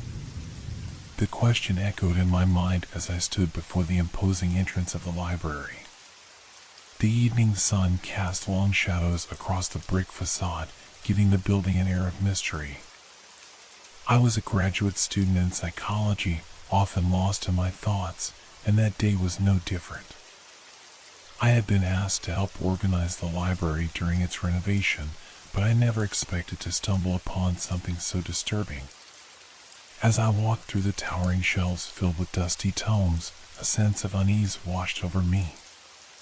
It started as a whisper, a faint sound that seemed to drift through the air, beckoning me. I paused, my heart racing. Had I really heard it, or was it just my imagination? The library, usually a haven of knowledge, felt different today. The flickering fluorescent lights overhead cast a sickly glow, and a musty smell lingered in the air, intensifying my anxiety. When I first entered the hidden room, I felt a chill run down my spine. The door, barely visible behind stacks of old books, creaked open with an eerie groan. Inside, I found a small space, hardly larger than a closet, dominated by an old, tattered couch. The walls were plastered with newspaper clippings, each one detailing the mysterious disappearances of students from years gone by. My mind raced. How had no one discovered this room before? As I leaned closer, my fingers brushed against the brittle edges of the papers. One article caught my eye: local student vanishes without a trace. The words seemed to pulse with an ominous energy. I felt a strange connection to the stories, an unshakable sense that they were not just remnants of the past, but warnings. Suddenly, I heard it again, a low thud echoing through the stacks. My pulse quickened.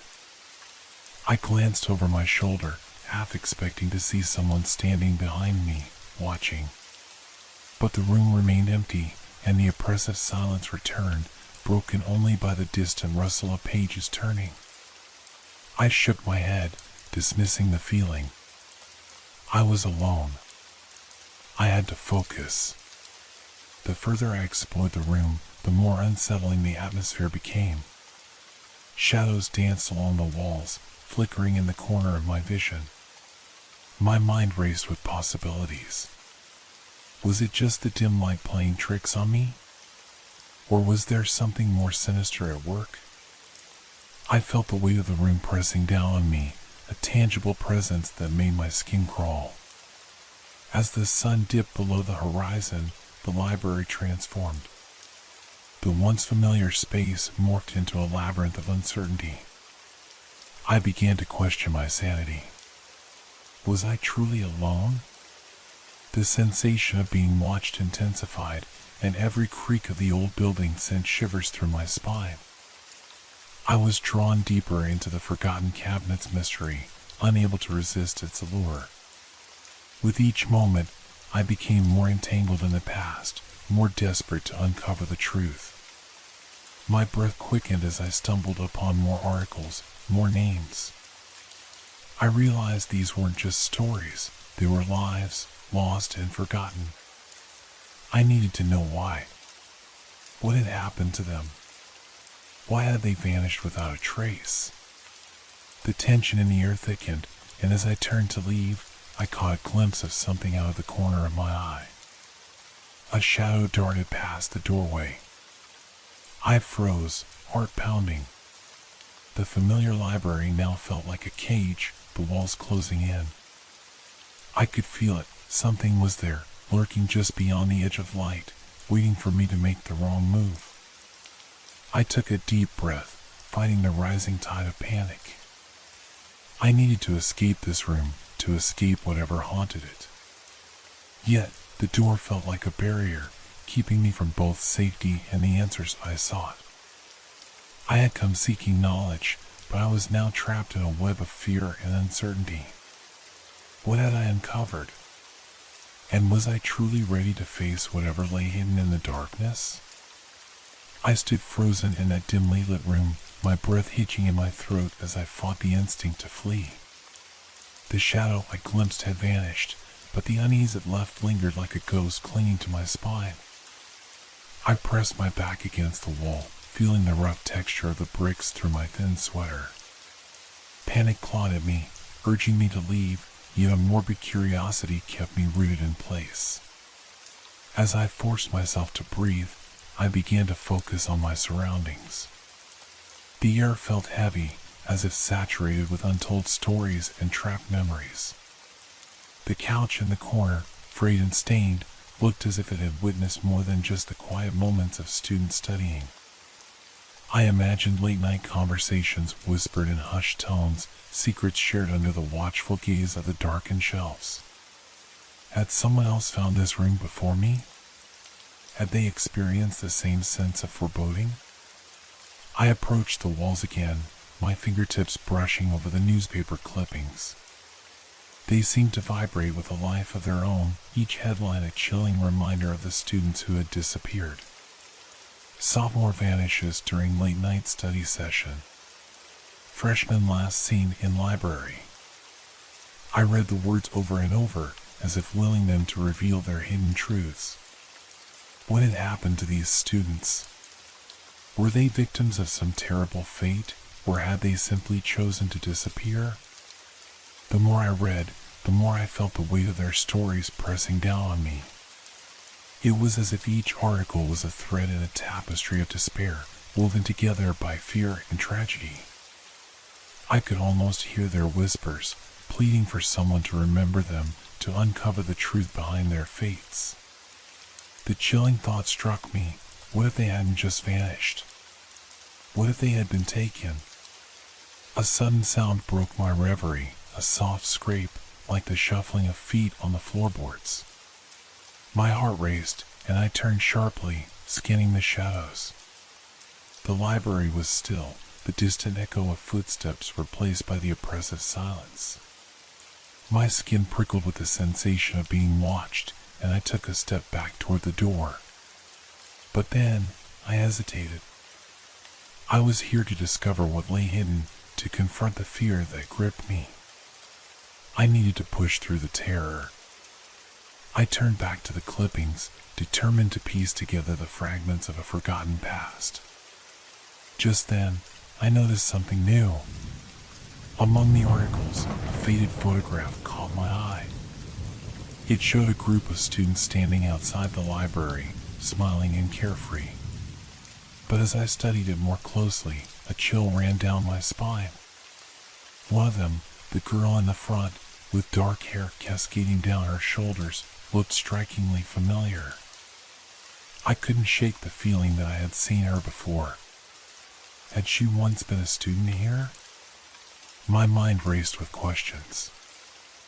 I fished out my phone and snapped a picture of the photograph, hoping to search for her name later. Suddenly, the temperature in the room dropped. I could see my breath forming small clouds in the air. A deep sense of dread enveloped me as the shadows around me seemed to deepen. The hairs on the back of my neck stood on end.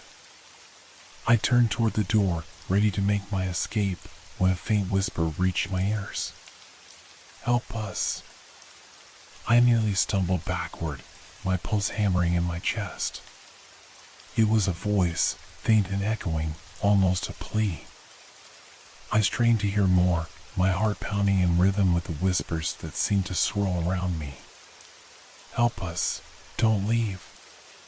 It was too much. The weight of those words hung in the air like a thick fog. I had to get out. I was about to turn when I felt it, something cold and sharp brushed against my arm.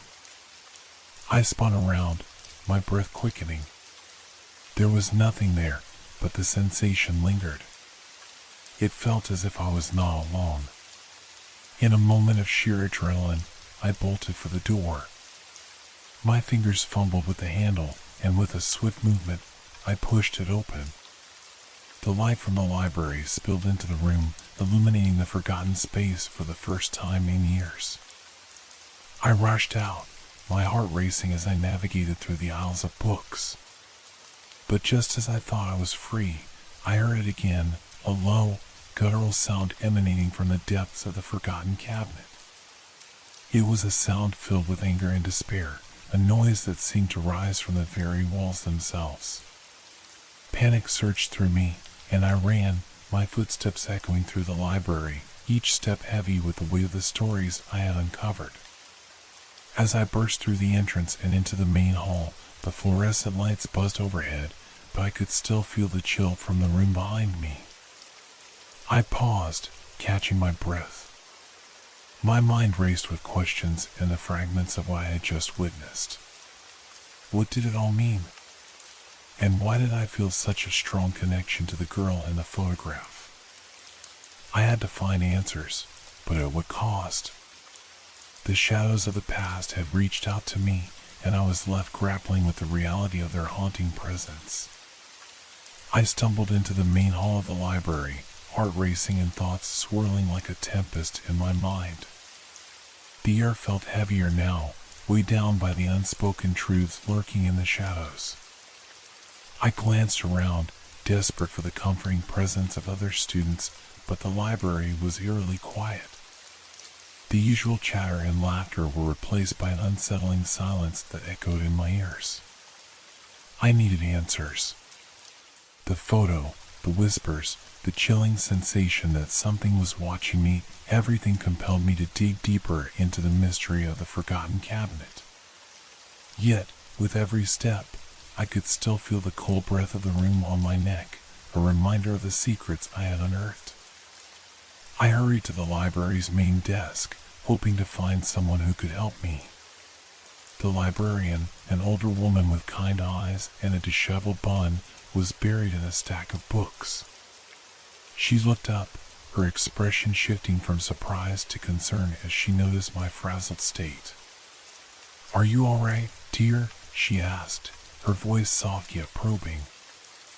I hesitated, searching for the right words. "I found something strange in the hidden room," I stammered, my voice barely above a whisper.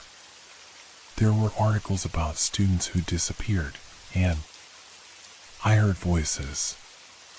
Her brow furrowed, and she leaned closer. "The hidden room? That place hasn't been touched in years. It's filled with old, forgotten stories. Some people say it's haunted." "Haunted?" I echoed, a shiver running down my spine. "Yes," she continued, her tone turning serious. "There are tales of students who went in and never came out, or who emerged changed. The library holds many memories, both good and bad. It's important to be cautious." I felt a knot tighten in my stomach. "What happened to them? Do you know any of their names?" Her eyes flickered with a mixture of sadness and something else, fear, perhaps. "I remember one girl, a bright student. Her name was Lily. She was known for her love of literature, always with her nose in a book. Then, one day, she simply vanished. Lily." The name resonated deep within me, echoing the sense of familiarity I felt when I looked at the photograph. "Do you have any information about her disappearance?" The librarian sighed, her gaze drifting toward the shelves as if lost in memories. "It was years ago, but there were rumors. Some said she got involved in something dark, something that drew her deeper into the library's secrets. The police searched, but no one ever found her. It was as if she had disappeared into thin air." My mind raced. Was Lily the girl in the photograph? The feeling of connection was undeniable. Do you think she's still here?" I asked, my voice trembling. "People say the library holds onto its stories, that the past lingers in the walls," she replied, a haunted look in her eyes. "But be careful, dear. Some stories are better left untold." Ignoring her warning, I thanked her and made my way back toward the hidden room, my resolve hardening with every step. I needed to confront whatever was buried there, to understand the connection I felt to Lily and the chilling events that surrounded her disappearance. As I reached the entrance, the once familiar door now loomed ominously before me. I pushed it open, the creak echoing through the silence. The room seemed to pulsate with energy, shadows twisting and shifting in the dim light. I stepped inside, determination overriding the creeping fear. The newspaper clippings still clung to the walls, their ink faded but their stories alive. I approached the photograph again, tracing Lily's face with my finger. "What happened to you?" I whispered, feeling an inexplicable bond to her. Suddenly, the air grew thick, heavy with an unshakable presence. I turned sharply as the whispers returned, swirling around me like an ominous breeze. "Help us, find us." The voices were urgent, desperate. With a deep breath, I pulled out my phone and opened my notes app, determined to document everything. "Lily," I typed. "Disappearance. Library." Each keystroke felt like a plea, a desperate attempt to make sense of the chaos around me. Just then, a loud crash echoed from the back of the room, causing me to jump. I spun around, heart racing. A stack of books had toppled over, scattering across the floor. But it wasn't just the noise that startled me, it was the shadow I saw darting between the shelves. "Who's there?" I called out, voice steady as I fought to mask my fear. Silence answered, thick and suffocating. I felt the prickling sensation at the back of my neck again, as if eyes were watching me from the darkness. Determined to uncover the truth, I stepped closer to the shadowed area, my heart pounding in my chest. "Show yourself," I demanded, anger mingling with fear. But as I moved, the air shifted, and the temperature dropped even lower, sending chills through my body. A figure emerged from the darkness, and I froze, breath hitching in my throat. It was a young woman, pale, with dark hair that framed her face like a shroud. Her eyes held a sorrowful depth, glistening as if she were caught between this world and the next. "Help me," she whispered, her voice echoing the words that had haunted me since I entered the room. The moment felt surreal, my mind racing to comprehend the sight before me. Was this Lily? Had she returned from the shadows to guide me? Or was this some figment of my imagination, a trick played by the very darkness I sought to uncover? "Lily?" I breathed, hope and fear colliding within me. "Is that you?" The figure nodded slowly, her expression one of desperation. "You must understand, they're still here, trapped. You have to help them." I took a tentative step forward, drawn by her sorrow. "How? What do you want me to do?" My heart raced, a mix of terror and determination coursing through me. "Follow the clues, find the truth," she urged, her voice barely above a whisper. "But be careful. The darkness doesn't want you to know." Before I could respond, she dissolved into the shadows, leaving me standing in the dim light, breathless and shaken. I could feel the weight of her words pressing down on me, a heavy burden of responsibility. The secrets of the library were deeper than I had imagined, and now I was entwined in a mystery that spanned years, one that demanded to be unraveled. Taking a deep breath, I steeled myself for what lay ahead. I had to confront the darkness, to uncover the truth about Lily and the others.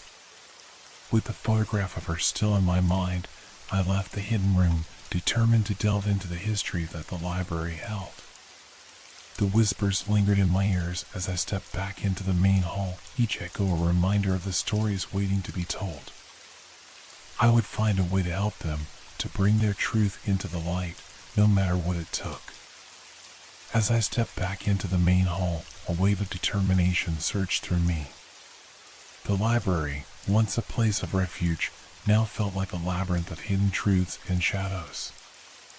I glanced around, searching for any sign of the librarian or other students, but the vast space seemed emptier than ever. The oppressive silence clung to me, thick and suffocating. I knew I needed to gather more information. The photograph of Lily was still fresh in my mind, and I couldn't shake the feeling that it held the key to unraveling the mystery. I made my way to the computer terminals in the corner of the library, fingers trembling with anticipation. The soft glow of the screens offered a stark contrast to the dimness that enveloped the forgotten room. I logged into the university's database, my heart pounding as I typed in Lily's name.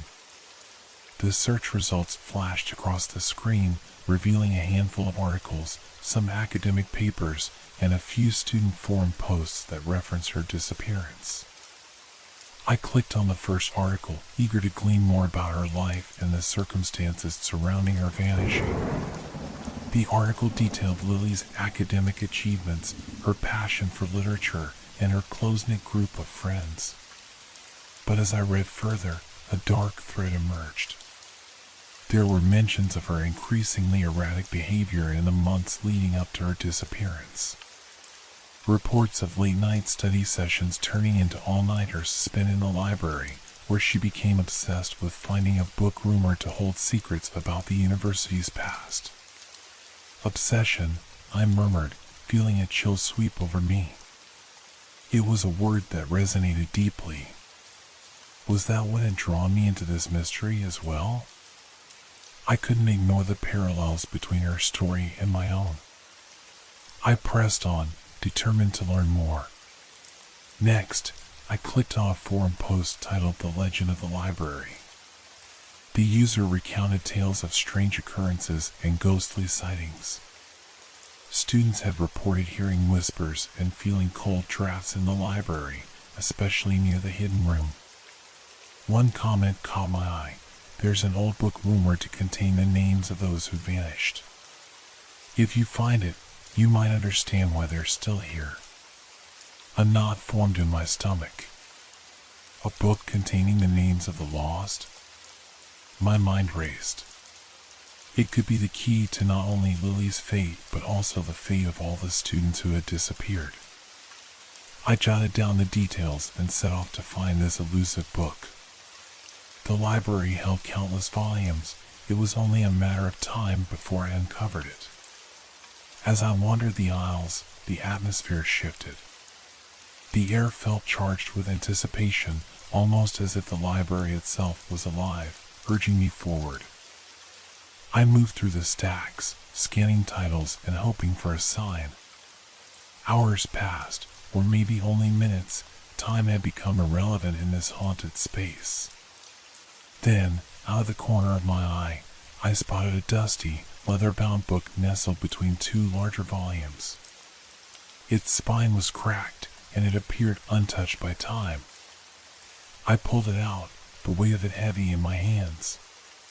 The title read "The Lost Chronicles of New Hampshire University." My heart raced. Could this be it? I opened the book, the musty scent of old paper wafting up to greet me. The pages were filled with handwritten notes and faded photographs, each image a window into the past. My fingers trembled as I flipped through, searching for any mention of the disappearances. After a few moments, I found a section titled "Mysterious Disappearances." My pulse quickened as I scanned the text. There were names listed, students from different years, all missing under strange circumstances. As I read their stories, I felt an overwhelming sense of dread wash over me. Each entry was a reminder of the lives that had been lost, swallowed by the darkness. But then, my breath caught in my throat as I saw her name, Lily Harper. I quickly read the entry, feeling the weight of her story sink into my bones. It detailed her obsession with a hidden tome that was said to contain the secrets of the university, a book that promised knowledge, but it claimed more than one life in the process. They never found her, I whispered to myself, feeling the grief settle in my chest. She was trying to uncover something dangerous. Just then, I heard it again, a faint whisper, floating through the air like a forgotten memory. "Help us, find us." It was the same voice I had heard in the hidden room, pleading and desperate. I'd felt a surge of purpose. If Lily had been searching for the truth, I would continue her quest. But as I closed the book, I realized I wasn't just searching for answers, I was risking becoming another name on that list. Suddenly, the lights flickered above me, casting long shadows that danced across the walls. I glanced around, the unease creeping back. The whispers grew louder, a cacophony of voices overlapping, filling the air with urgency. I had to act fast. I took the book and headed toward the exit, but as I reached the door, it swung shut with a resounding thud, trapping me inside. Panic surged as I pushed against it, but it wouldn't budge. The whispers grew more frantic, and I could feel the energy in the room shifting. "Help us, don't leave," they were calling out, each voice filled with despair. I turned back, heart racing, and faced the shadows pooling in the corners of the room. It felt as though the library itself was alive, a dark entity intent on keeping its secrets buried. I remembered the librarian's warning. I had to tread carefully. The weight of the book in my hands was both a blessing and a curse. It held the key to the past, but it also drew me deeper into the library's tangled web. Suddenly, a vision flashed before my eyes, a glimpse of Lily, her expression one of both hope and fear, standing in that very room. "You can't give up," her voice echoed, cutting through the chaos. "You're the only one who can help us." With renewed determination, I turned back to the door, my mind racing. I had to escape, to unravel this mystery before it consumed me.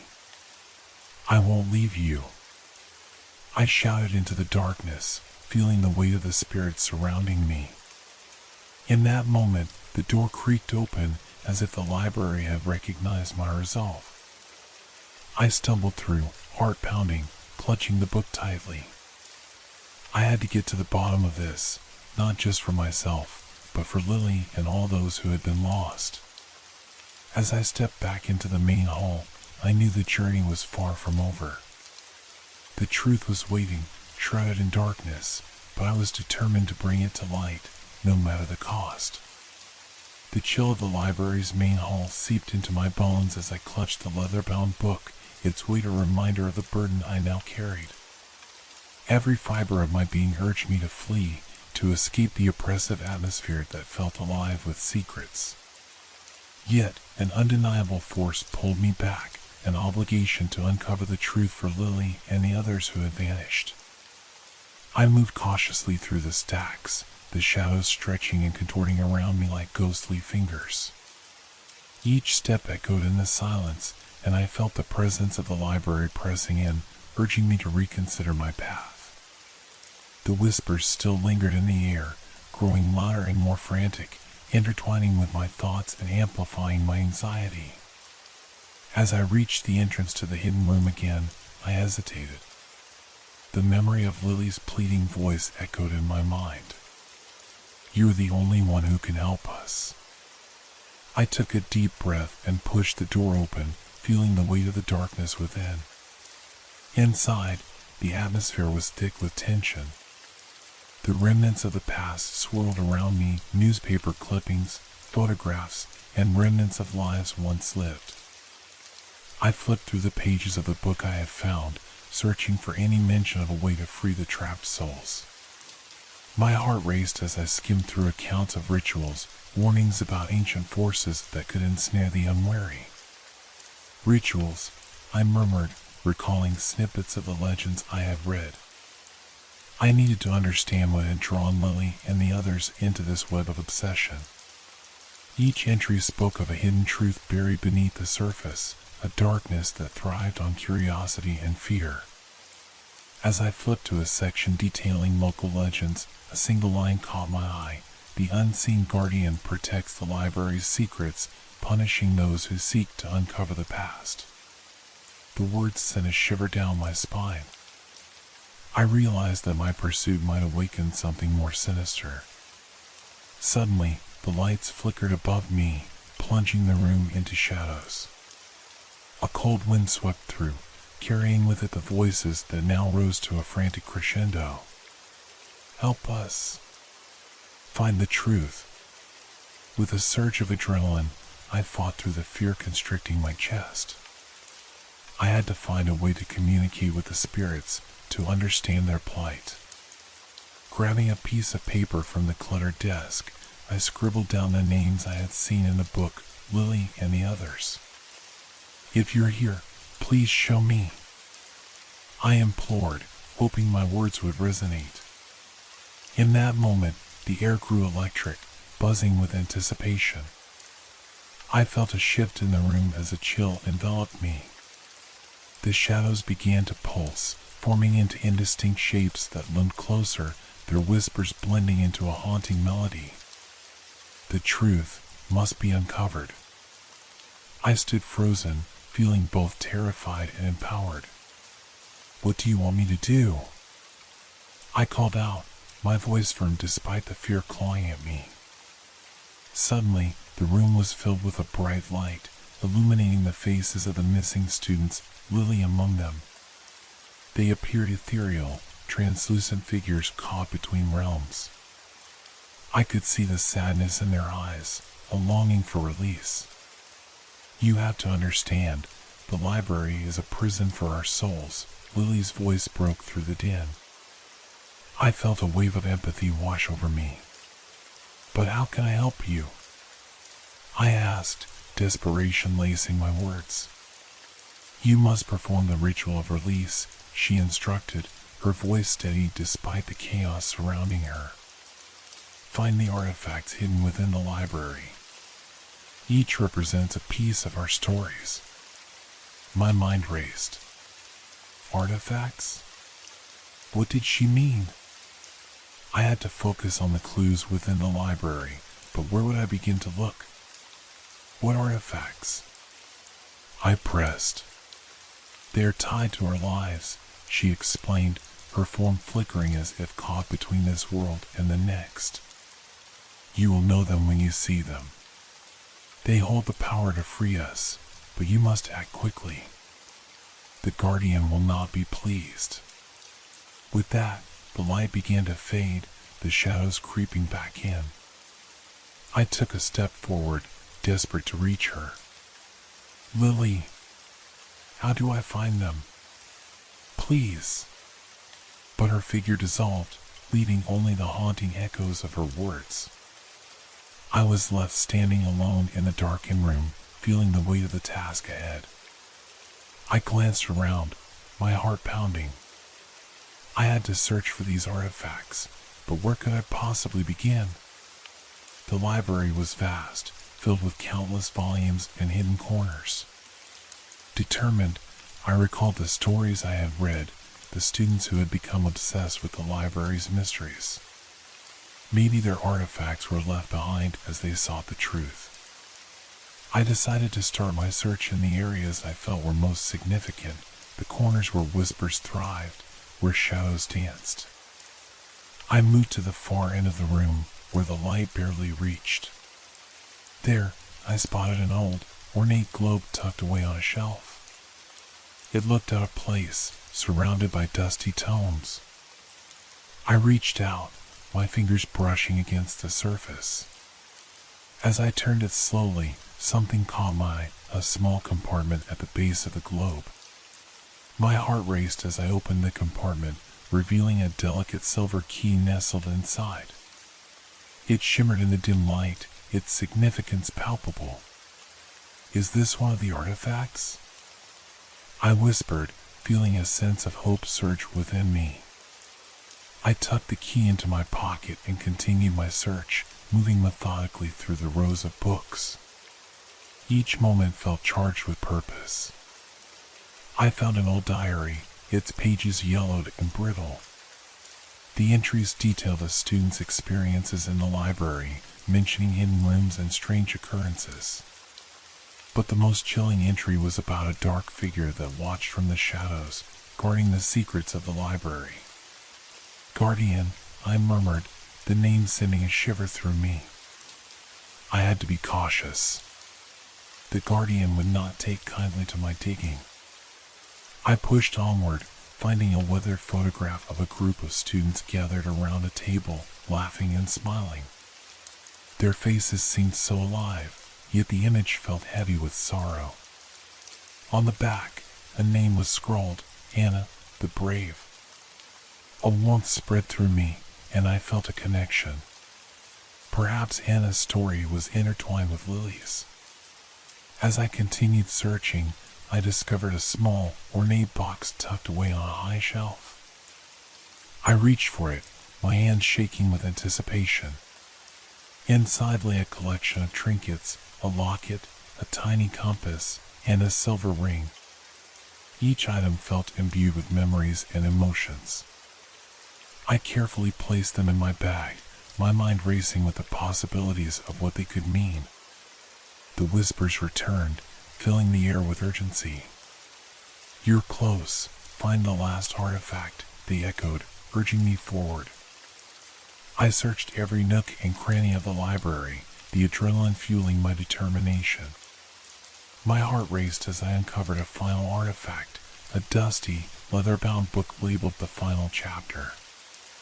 It felt heavy with untold stories, and I knew it was significant. With the artifacts gathered, I felt a sense of accomplishment, but the whispers grew louder, warning me of the Guardian's approach.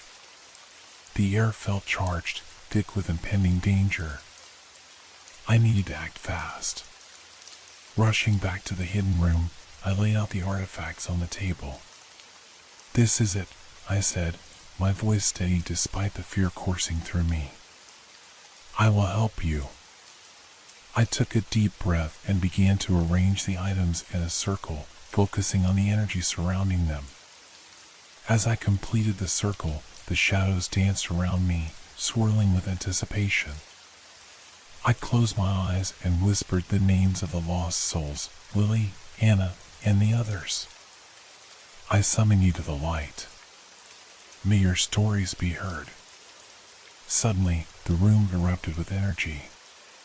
The artifacts began to glow, illuminating the darkness around me. The whispers reached a fever pitch, and I felt a rush of emotion, a mixture of sadness, hope, and longing. "Release us," the voices cried out, filling the air with an overwhelming intensity. I opened my eyes, heart pounding, and focused on the circle. "You are not forgotten. Your stories will be told," I shouted, channeling my energy into the artifacts. In that moment, the room vibrated with power. The shadows began to recede, the light growing brighter.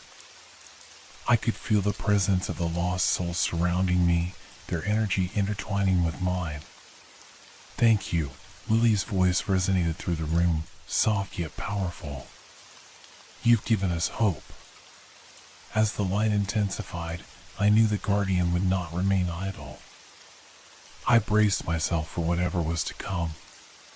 The library was about to reveal its final secrets, and I was ready to confront the darkness that had plagued it for too long.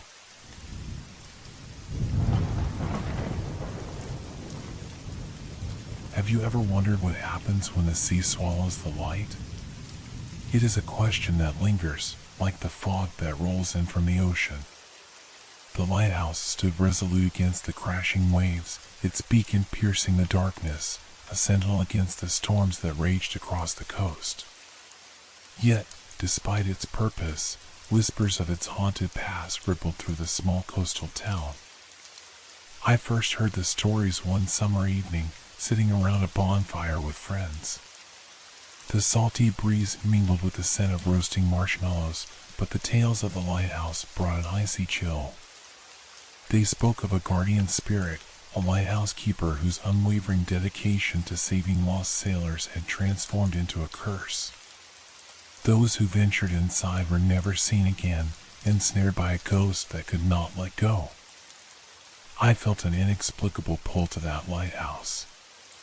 Perhaps it was the need for adventure or the thrill of the unknown. Whatever it was, I found myself standing at the base of its withered stones just as twilight cloaked the landscape in deep blues and purples. The air was thick with tension. A low rumble echoed in the distance, a warning from the approaching storm. As I approached, a sharp wind howled, swirling around me like a living thing. I hesitated, feeling the weight of unseen eyes upon me. The air was heavy with the scent of brine and something more unsettling, an earthy musk that seemed out of place. My heart raced, but curiosity drove me forward. I pushed open the creaking door. It sounded like a warning bell tolling in the night. Inside, the lighthouse was dimly lit, illuminated only by the faint glow of the moon through dusty windows. I could hear the rhythmic crash of waves outside, but within, silence enveloped me. The walls were lined with aged photographs of sailors and ships, their faces forever captured in a moment of time. I shuddered as I noticed a flicker of movement in my peripheral vision, but when I turned, nothing was there. I brushed it off as my imagination, but the feeling of being watched persisted. Each step felt heavy, the wooden floorboards groaning underfoot, as if warning me to turn back. The air grew colder, and I caught a glimpse of shadows dancing in the corners, fleeting and intangible. I clenched my fists, willing myself to be brave. I was here for the truth, after all. The spiral staircase loomed before me, its iron railing twisted and rusted. I hesitated, a lingering unease gnawing at my gut. The sound of thunder rumbled outside, shaking the very foundation of the lighthouse. I took a deep breath and ascended the stairs, each step echoing my mounting anxiety. As I reached the lantern room at the top, I paused. The light was off, the glass encasing the beacon covered in a thick layer of dust. I reached out, brushing my fingers against the cold surface. It felt like a relic of a bygone era. The storm raged outside, the wind howling like a wounded beast, and I felt the lighthouse tremble in response. Suddenly, a soft voice broke through the chaos. "Help me," it was a whisper, faint yet insistent, wrapping around me like a chilling fog. My breath hitched, and I spun around, searching for the source. The room was empty, save for the shadows that seemed to elongate and twist at the edges of my vision. "Who's there?" I called, my voice trembling. The wind howled in response, drowning out my words. The shadows shifted, coalescing into shapes that hinted at something dark and unseen. My heart raced as panic surged within me. I stumbled back, my mind racing with thoughts of what I had heard. The stories were true, the spirit of the lighthouse keeper was real. But why was he calling for help? The walls felt like they were closing in, the air thickening with a sense of impending doom. I turned to flee, but the door slammed shut behind me with a deafening bang. My heart pounded in my chest as I pressed against it, desperation clawing at my throat. "Let me out!" I shouted, but the walls only echoed my cries back to me, mocking my fear. I felt a cold presence behind me, an unseen weight that pulled at my very essence. It was then I realized the truth. The keeper was not merely a protector. He was a warden, and I had stepped into his prison. Panic gripped me as I turned, my eyes wide with terror. In the flickering shadows, a figure emerged, half-formed and shrouded in darkness. It bore the features of a man long lost to time, his eyes hollow and filled with sorrow. He reached out a hand, not in greeting, but in a silent plea. "Help me," the words hung in the air, a haunting echo that resonated with a sorrowful weight. I could feel his despair, a soul trapped between worlds, longing for release. But as I gazed into his empty eyes, a flicker of realization washed over me. To help him meant risking my own freedom. The stories warned of the danger that came with entering the lighthouse, but I had never expected to confront a spirit in such desperate need. I was torn between empathy and self-preservation. The storm outside raged on, a chaotic symphony of thunder and crashing waves, echoing the turmoil within me. I had to escape, but leaving would mean abandoning the spirit to his eternal torment. In that moment, I understood the true nature of the lighthouse. It was a sanctuary and a prison, a beacon of hope turned into a haunting reminder of what it meant to be lost. I needed to find a way to help him, to free both of us from this torment. The shadows writhed around me, pressing closer, and I felt the chill of despair wrapping around my heart. I could not succumb to fear. I had to act. Grasping at straws, I took a deep breath and shouted, "I will help you." "Show me how." The figure flickered, a glimmer of hope within the darkness. The storm outside howled, shaking the lighthouse, and for a brief moment, I felt a shift in the air. The walls pulsed with energy, and I could sense the spirit's turmoil merging with my own. And just like that, the room plunged into darkness. Darkness enveloped me, thick and suffocating, as if the very air had conspired to rob me of my senses. My heart raced, a frantic drumbeat echoing in the void. I groped blindly, searching for something, anything, that might guide me through this shadowy abyss. The sudden chill deepened, wrapping around my limbs like icy tendrils, squeezing the breath from my lungs. Then, just as swiftly as it had descended, the darkness began to recede, revealing the lantern room in flickering fragments of light. But it was not the comforting glow of the beacon I had hoped for. Instead, the illumination came from spectral flames that danced along the walls, casting eerie shapes that twisted and contorted as if alive. The figure of the lighthouse keeper loomed before me, partially obscured by the ethereal flames. His form flickered, shifting between states of existence, one moment a haunting shadow, the next, a clearer silhouette of a man burdened by sorrow. I could see his eyes now, pools of despair that seemed to reach out for me, pleading silently. "Help me," his voice resonated, layered with 1,000 echoes that chilled me to the bone. "Release me from this torment." I swallowed hard, feeling the weight of his gaze pressing against my soul. "But how?" I asked, my voice trembling. "What do you need from me?" The flames flickered as if in response, revealing a tattered piece of parchment on the floor, half buried beneath layers of dust and neglect. I knelt, heart racing, and reached for it, the moment fraught with an eerie intensity. The paper felt ancient beneath my fingers, the ink faded but legible. As I unfolded it, the faint scent of salt and decay wafted through the air, merging with the memory of the sea. The parchment bore intricate symbols and markings, reminiscent of ancient nautical charts, intertwined with what looked like ritualistic designs. My mind raced as I scanned the text. It spoke of a binding, an oath made long ago that had trapped the keeper within these walls. "Your essence," I murmured, piecing together the fragments of the narrative. "You sacrificed yourself to protect sailors, but now you're trapped here, bound by your own promise."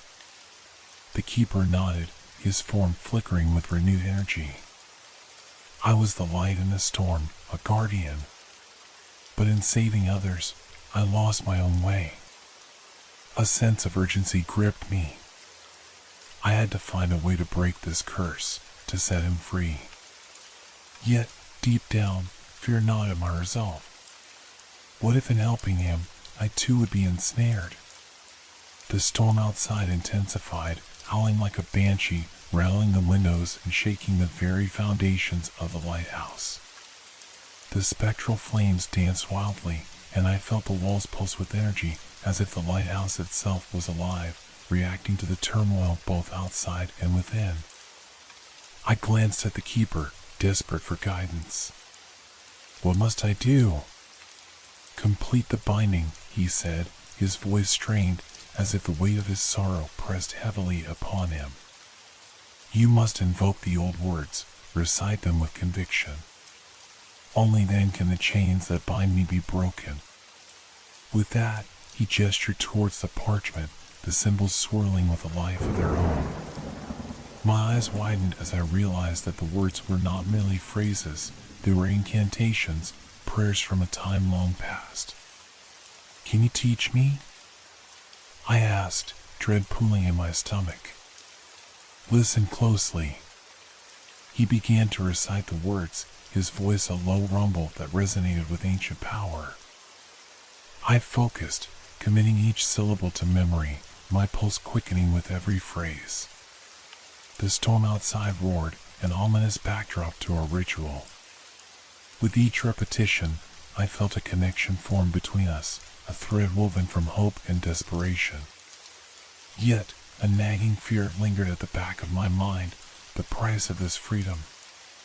Would I be relinquishing my own? As I prepared to recite the final words, the keeper's gaze locked onto mine, and I could see a flicker of hope beneath his sorrow.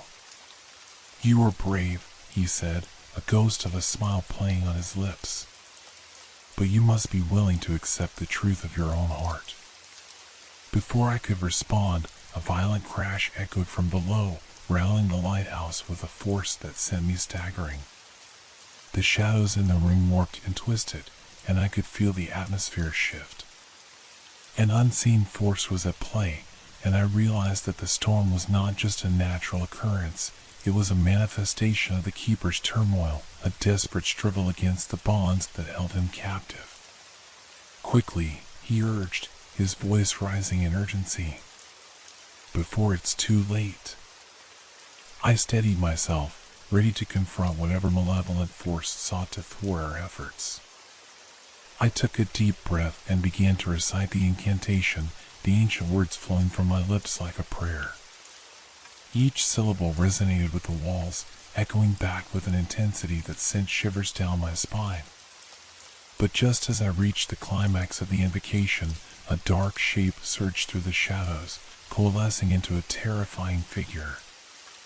It was a ghastly silhouette, its form undefined but pulsating with malevolence. The air thickened, and the temperature dropped, wrapping around me like a vice. And oh, the keeper roared, his voice filled with both rage and despair. You cannot stop this. You cannot take her. The figure lunged at me, a swirling mass of darkness and fury, its presence suffocating. My heart raced as I felt the pull of despair tugging at my very essence. Panic clawed at my throat, but I held fast to the words of the incantation, my voice rising above the chaos. Set him free. I shouted, pouring every ounce of my will into the words. By the light of the storm, by the oath unbroken, I command thee.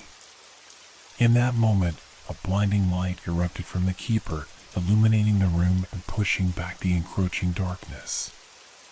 The air crackled with energy, and I could feel the tether between his strength and the keeper's spirit intertwining with my own. The dark figure recoiled, its form disintegrating in the light, and for a heartbeat, everything seemed to hang in suspended animation. But the lighthouse trembled violently, the walls shuddering as if caught in a fierce struggle between light and shadow. Keep going, the keeper urged, his voice rising above the storm's fury. We are almost there. With renewed determination, I pushed through the incantation, each word becoming a weapon against the darkness. I could feel the bonds that held him beginning to snap, the air vibrating with a potent energy. And just as I reached the final words, a deafening roar erupted from the depths of the lighthouse, shaking the very foundations. The storm outside reached a crescendo, a whirlwind of chaos that mirrored the battle within. I braced myself against the railing, the light radiating from the keeper pulsating in time with my heartbeat. And then, with a final surge of power, the darkness shattered. A brilliant flash engulfed the room, and I felt an overwhelming rush of energy course through me.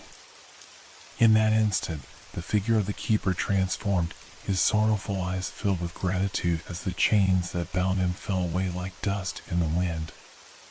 The light enveloped him, a brilliant beacon that pierced the storm, and I could sense his spirit lifting, soaring beyond the confines of the lighthouse. "Thank you," he whispered, his voice fading into the ether. "You have set me free." As the light began to dim, I felt a profound sense of loss wash over me, mingled with relief. The keeper was gone, but I was no longer alone. The storm outside began to calm, the howling winds replaced by the gentle lapping of waves against the shore. Yet, even in that moment of victory, a lingering unease settled in my chest. The lighthouse had been freed of its burden, but what of me? I glanced around the lantern room, the shadows still swirling in the corners, their presence a reminder of the darkness I had faced. As I descended the spiral staircase, the air felt lighter, but I knew that the memories of this night would linger long after I left the lighthouse behind. The experience had changed me, weaving itself into the fabric of my being. What awaited me beyond those walls? Would the darkness ever truly leave me? The questions haunted me, but I held on to the knowledge that I had confronted the unknown and emerged stronger. But in the depths of my mind, I couldn't shake the feeling that the story was far from over. The sun dipped low on the horizon as I emerged from the lighthouse, its warm rays casting a golden hue across the tumultuous sea. The storm had passed, but its echoes reverberated in my mind, each wave crashing against the rocks below, a reminder of the battle I had faced. My heart still raced, caught between relief and an unsettling dread that clung to me like a shadow. I took a deep breath, the salty air filling my lungs, but even the scent of the sea felt different now, thicker, almost suffocating. As I turned to leave, a strange sensation washed over me, as if unseen eyes were watching from the cliffs above. I paused, scanning the rugged terrain, but saw nothing. Just the swaying grass and the jagged rocks, silent witnesses to the events of the night. The path leading back to town twisted like a serpent, a narrow trail flanked by dense thickets. Each step felt heavier, weighed down by the memories of what I had encountered. The words of the incantation echoed in my mind, the power of those ancient phrases coursing through me. I had liberated the keeper, but what had I unleashed in doing so? The shadows lingered, curling around my thoughts. As I walked, I recalled the keeper's eyes, how they flickered with a mix of hope and sorrow. I had freed him, but at what cost? A shiver ran down my spine as I remembered the dark figure that had tried to thwart our escape. It felt like a warning, a promise that the remnants of that night were not finished with me yet. Arriving in town, I noticed the streets were unusually quiet. A heavy stillness hung in the air, as if everyone was holding their breath. The flickering streetlights cast long shadows, and the familiar sounds of evening life were muted, replaced by an eerie silence. My gut twisted, something felt profoundly wrong. As I approached the small cafe where I often met friends, the door swung open abruptly. A woman rushed out, her face pale and drawn. You were at the lighthouse," she gasped, clutching her jacket tightly around her. "You have to help us." Her urgency startled me. "What happened?" I asked, my heart pounding. "It's happening again," she said, eyes wide with terror. "People are disappearing. It started last night, after the storm." My stomach dropped. Had my actions stirred something from the depths, something that now sought to claim more? Disappearing? How many? I pressed, trying to keep my voice steady. 3 so far, she said, trembling. They were last seen near the cliffs. It's like they just vanished. No trace, no screams, Nothing. The implications of her words sank in, heavy as lead. The lighthouse had been a beacon, a protector, but perhaps it had also been a trap, one that now had its sights set on the living. I felt the weight of responsibility settle on my shoulders. The keeper had entrusted me with his freedom, and now it seemed I had unleashed a greater darkness. "I'll help," I said, determination flooding my veins. "Show me where they went missing."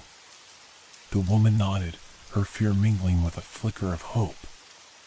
We walked briskly toward the cliffs, the air thick with tension. As we approached the edge, the wind picked up, whipping around us with a restless energy. The sun had set, plunging the world into a deep twilight that blurred the line between the known and the unknown. "Right here," she pointed, her voice barely a whisper. They were last seen standing by that rock outcrop. I studied the area, my mind racing. The jagged rocks jutted out like teeth, and a thick mist rolled in from the ocean, creeping along the ground like a living thing. I took a cautious step forward, the sense of dread amplifying with each movement. "Do you feel that?" I asked, the hairs on my neck standing on end. She nodded, her face pale. "It's like a presence. Something is here." I closed my eyes for a moment, reaching deep within myself, trying to tap into the power I had felt in the lighthouse. A chill washed over me as I opened my senses to the night, the whispering winds carrying secrets from the sea. Then I heard it, a soft, haunting melody echoing through the mist, weaving between the rocks. "Listen," I said, drawing her attention. "Do you hear that?" She nodded, eyes wide with fear. The melody grew louder, more insistent, calling to something deep within me. It was beautiful yet tragic, a song of loss and longing that resonated in my bones. "Maybe it's a clue," I suggested, taking a step closer to the source of the sound. "We should follow it." As we moved cautiously forward, the fog thickened, wrapping around us like a shroud. The air became electric, buzzing with a strange energy that sent shivers through my skin. Each step felt like a plunge deeper into an abyss, the melody guiding us toward the unknown. Suddenly, the song stopped. The silence that followed was deafening, and I felt a sense of foreboding settle in my chest. "What just happened?" the woman asked, her voice trembling. "I don't know," I replied, scanning the area for any sign of movement. "But we need to keep going." Just then, a figure emerged from the mist, a shadowy silhouette, barely discernible. My heart raced as I tried to make out its features, but it shifted and danced in the fog like a wisp of smoke. "Who's there?" I called out, my voice echoing against the rocks. "Leave this place," it hissed, a voice like gravel scraping against stone. "You do not belong here." I could feel the woman's hand tighten around my arm, fear radiating off her in waves. "We need to go," she urged, panic rising in her voice. "No," I said, stepping forward. "We have to find out what's happening. If people are disappearing, we can't turn back now." The figure moved closer, and the mist swirled around it, revealing glimpses of its form, hollow eyes, a mouth twisted in a snarl. "You disturb the slumber of the lost," it spat. "Leave before you join them." A surge of adrenaline coursed through me. This was no mere shadow, it was a guardian of the abyss, a sentinel for the souls trapped in this cursed place. I had come to confront the darkness, and I would not retreat.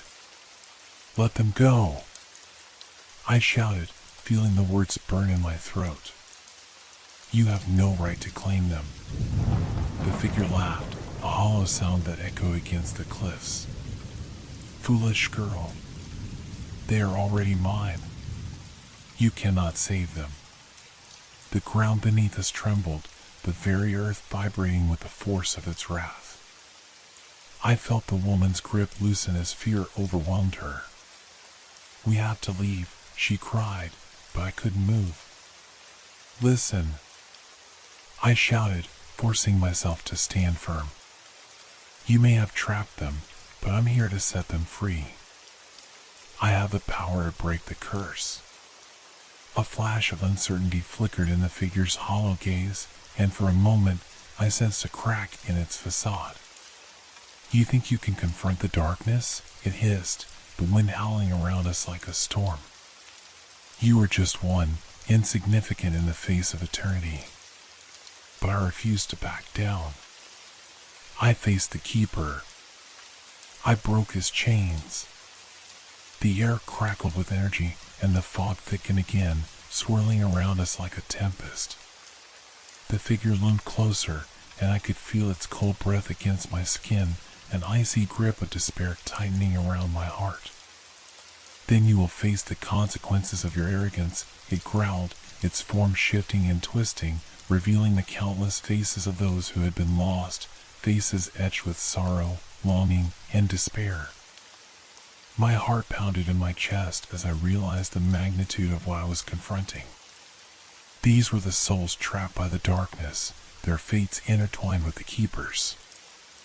I had to act quickly, to channel the strength I had discovered within me.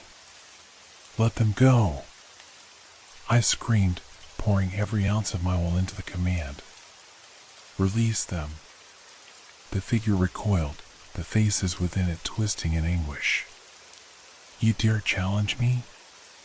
You are but a candle flickering in the vastness of the void."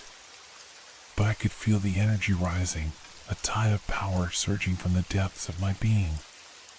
The incantation from the lighthouse echoed in my mind, and I grasped it tightly, ready to unleash it once more. "By the light of the storm, I command thee," I shouted, letting the words flow forth like a tidal wave. "Release the souls bound in darkness. Let them be free." The figure writhed, its form unraveling as the melody began to rise again, harmonizing with my chant. The fog receded, revealing the cliffs in stark relief against the night sky.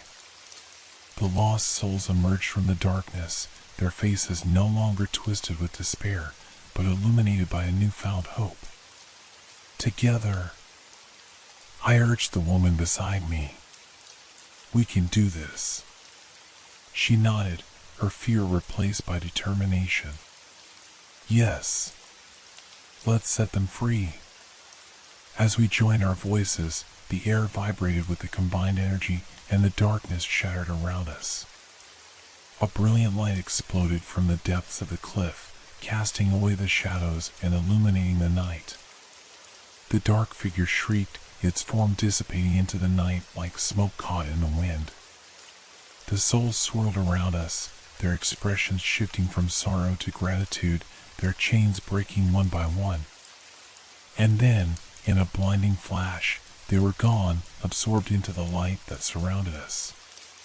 The night fell silent, the air clear and fresh, the oppressive weight of despair lifted. But as the glow faded, I felt a lingering presence at my back, a whisper of the darkness that still clung to me, a reminder that my journey was far from over.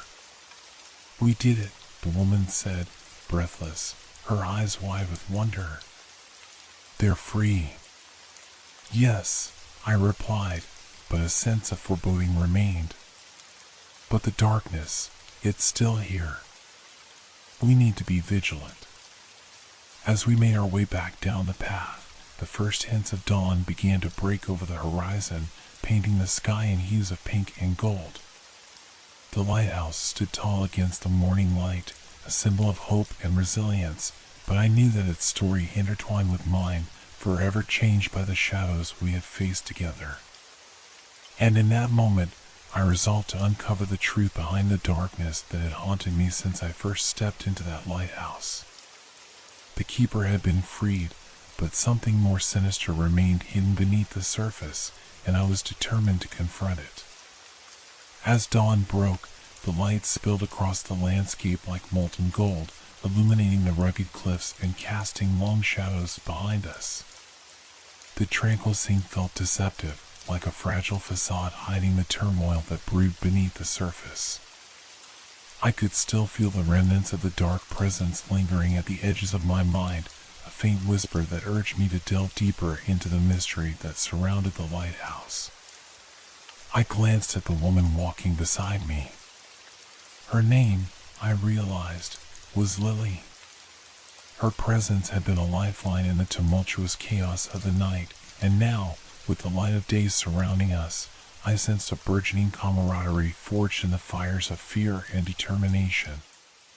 "What do you think it all means?" she asked, her voice shaky yet curious, as if she were still grappling with the surreal events we had just experienced. "I don't know," I admitted, scanning the horizon where the ocean met the sky. "But we've only scratched the surface. The darkness we faced, it feels like it's tied to something much older, something that has been waiting for us to uncover it." Lily's brow furrowed. "You think there's more? More souls? More of those creatures?" I nodded. I sensed a connection. The keeper, the shadows, even the song, it all felt like part of a larger tapestry woven through time. We need to find out what binds them together. As we reached the base of the cliffs, the sunlight glinted off the ocean's surface, creating a shimmering pathway. The sea appeared calm now, but the memories of the storm lingered in my mind, a reminder of the chaos that lurked beneath the surface. "Let's head to the library," I suggested, the old university building filled with whispers of the past.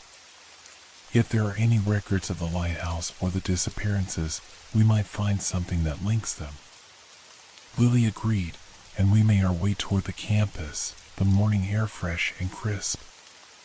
As we walked, I couldn't shake the feeling that we were being watched. The townspeople moved about their day, but their eyes darted toward us, whispers trailing behind us like ghostly echoes. The library was a grand structure, with towering shelves filled with tomes that smelled of age and dust. We entered through the heavy wooden doors, the air inside cool and still, interrupted only by the soft rustle of pages being turned. I led Lily to a section dedicated to local history. The shelves were lined with books detailing the town's origins, its founders, and the legends that had emerged over the years. My fingers brushed across the spines, searching for something, anything, that could reveal the secrets hidden within the lighthouse. "Look at this," Lily said, pointing to an old, leather-bound volume that appeared more worn than the others. The title was faded, but I could make out the words, "Tales of the Sea and Shadows." I carefully pulled the book from the shelf, dust motes dancing in the light as I opened it.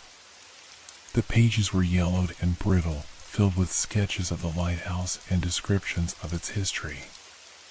My heart raced as I read about the legends surrounding it, stories of shipwrecks, lost souls, and a keeper who had vanished long ago, his spirit said to roam the cliffs. "Here," I said, my voice low, as I turned to a page filled with an elaborate illustration. It mentions a ritual performed to bind the keeper to the lighthouse, meant to protect sailors from storms but at a terrible cost. The keeper was to guard the light, but if the ritual was disturbed, he would lose his power and the darkness would be unleashed. Lily leaned closer, her breath hitching. "What do you mean, the darkness?" I continued reading, the words echoing in my mind. The book describes how the keeper was linked to the souls of those lost at sea. If freed from their bonds, the souls would rise again, but they would not be the same. They would return as shadows, seeking vengeance for their eternal torment. A chill ran down my spine. The darkness we had faced last night was not merely a spirit, it was the culmination of despair and rage, a manifestation of the countless souls who had been trapped. We had released the keeper, but had we also awakened something far worse? "What can we do?" Lily asked, her eyes wide with fear and determination. "How do we stop this?" We need to perform the ritual again, I replied, my heart racing. We need to bind the darkness once more to restore balance. But we'll have to find the elements necessary, things that were used in the original binding. Lily nodded, the resolve in her eyes matching my own. What do we need? I flipped through the pages of the book, searching for clues. It mentions 3 key components: a piece of the lighthouse, a token from a sailor lost at sea, and a chant, an incantation that will bind the keeper once more. As I read the last line, a sense of urgency washed over me. We needed to act quickly. The sun was rising higher, casting shadows that seemed to stretch longer, as if the darkness was waiting for the opportune moment to strike. Let's start with the lighthouse, I said. There has to be something left inside that can help us. We left the library, the weight of the book heavy in my bag. As we walked back toward the cliffs, the atmosphere shifted again. The sky darkened, clouds rolling in as if the storm had returned. The lighthouse loomed ahead, its whitewashed walls stark against the approaching darkness. A deep sense of foreboding gripped me as we climbed the steps. With each creak of the floorboards beneath our feet, I felt the weight of the keeper's gaze upon us. Inside, the air was thick with an unnatural stillness. The remnants of our previous encounter lingered, a heaviness that pressed down on my chest. Where do we start? Lily asked, glancing around the dimly lit room. Anywhere, I replied, my voice barely above a whisper. We just need to find something, a piece of the past. We split up, searching the corners and shadows of the lighthouse. My heart raced as I opened drawers and cabinets, finding nothing but dust and old remnants. The sense of unease grew with every passing moment. Suddenly, Lily called out from the upper level, her voice echoing through the empty space. I think I found something. I hurried up the stairs, my heart pounding. When I reached her, she was standing by the old lantern, its glass cracked but still intact.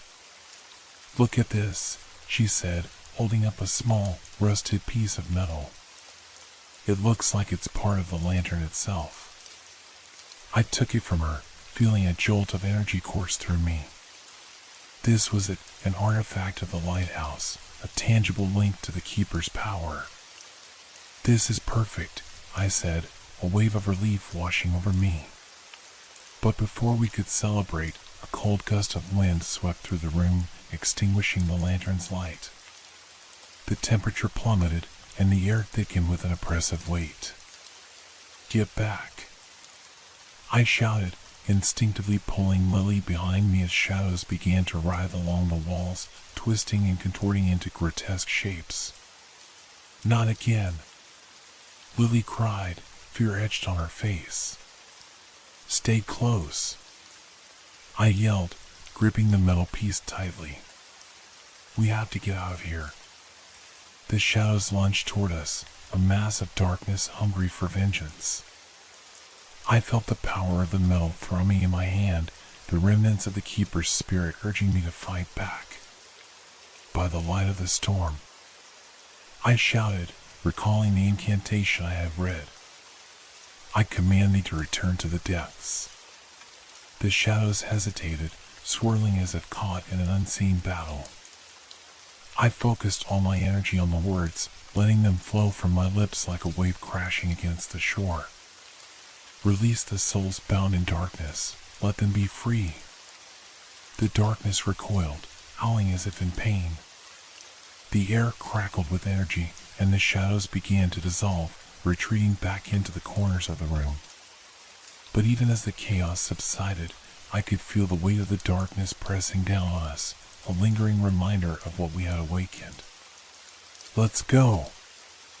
I urged Lily, pulling her toward the staircase. As we fled the lighthouse, I glanced back at the fading shadows, realizing that the battle was far from over. The keeper had been freed, but the darkness that had been unleashed still lurked, waiting for the right moment to reclaim its power. We needed to gather the remaining components of the ritual quickly, or risk losing everything we had fought for. The journey ahead promised to be fraught with danger, but I was determined to uncover the truth and restore balance before it was too late. The air was heavy with tension as Lily and I stumbled away from the lighthouse, adrenaline coursing through our veins. The once familiar path now felt treacherous, as if the ground itself was conspiring against us. Shadows danced at the periphery of my vision, flickering like the dying embers of a fire. I could almost hear their whispers, a cacophony of lost souls beckoning us back into the abyss. "We need to find a token from a sailor," I said breathlessly, glancing at Lily. Her face was pale, eyes wide with fear, but there was also a spark of determination flickering within her. The book mentioned something specific, a memento from those who perished at sea. "Where do we even start looking for something like that?" she asked, her voice trembling as we navigated the rocky terrain. "There's an old shipwreck on the shore," I recalled, memories of a local legend surfacing. It said that remnants of the ship are still scattered along the beach. It might have belonged to one of the sailors who went missing years ago. We hastened our steps toward the beach, the ocean roaring in the distance, its rhythmic crash against the shore both soothing and ominous. The sun dipped lower in the sky, casting an orange hue across the horizon, but darkness loomed just beyond the fading light. As we reached the shoreline, I could see the silhouette of the wreckage, bones of the ship jutting out of the sand like skeletal fingers grasping for salvation. The air was thick with the scent of salt and decay, a grim reminder of the lives lost to the merciless sea. "Over there," I pointed toward a cluster of debris. "Let's check there first."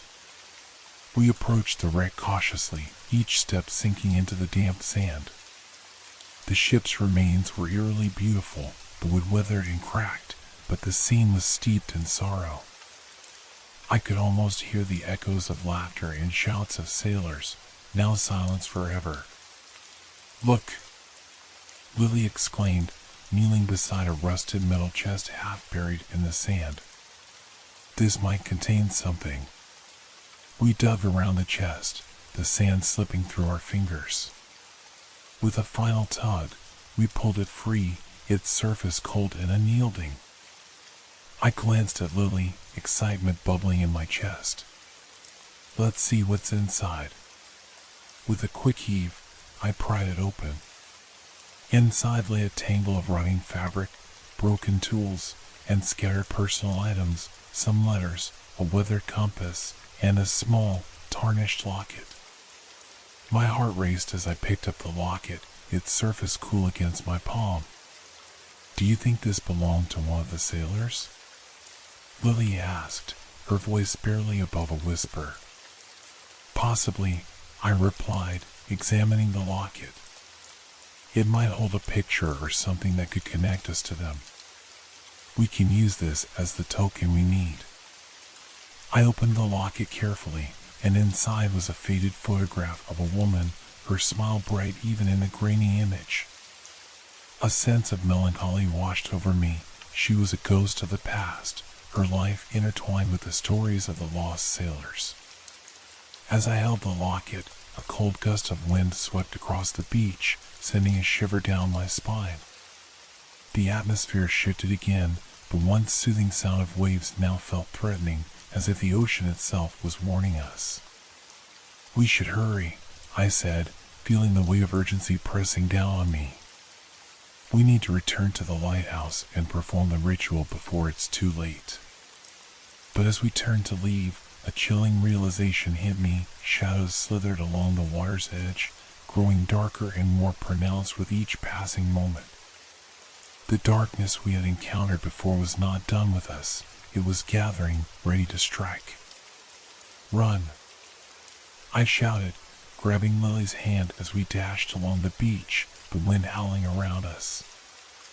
I could hear the whispering shadows behind us, their cries a twisted blend of rage and sorrow, echoing across the shore.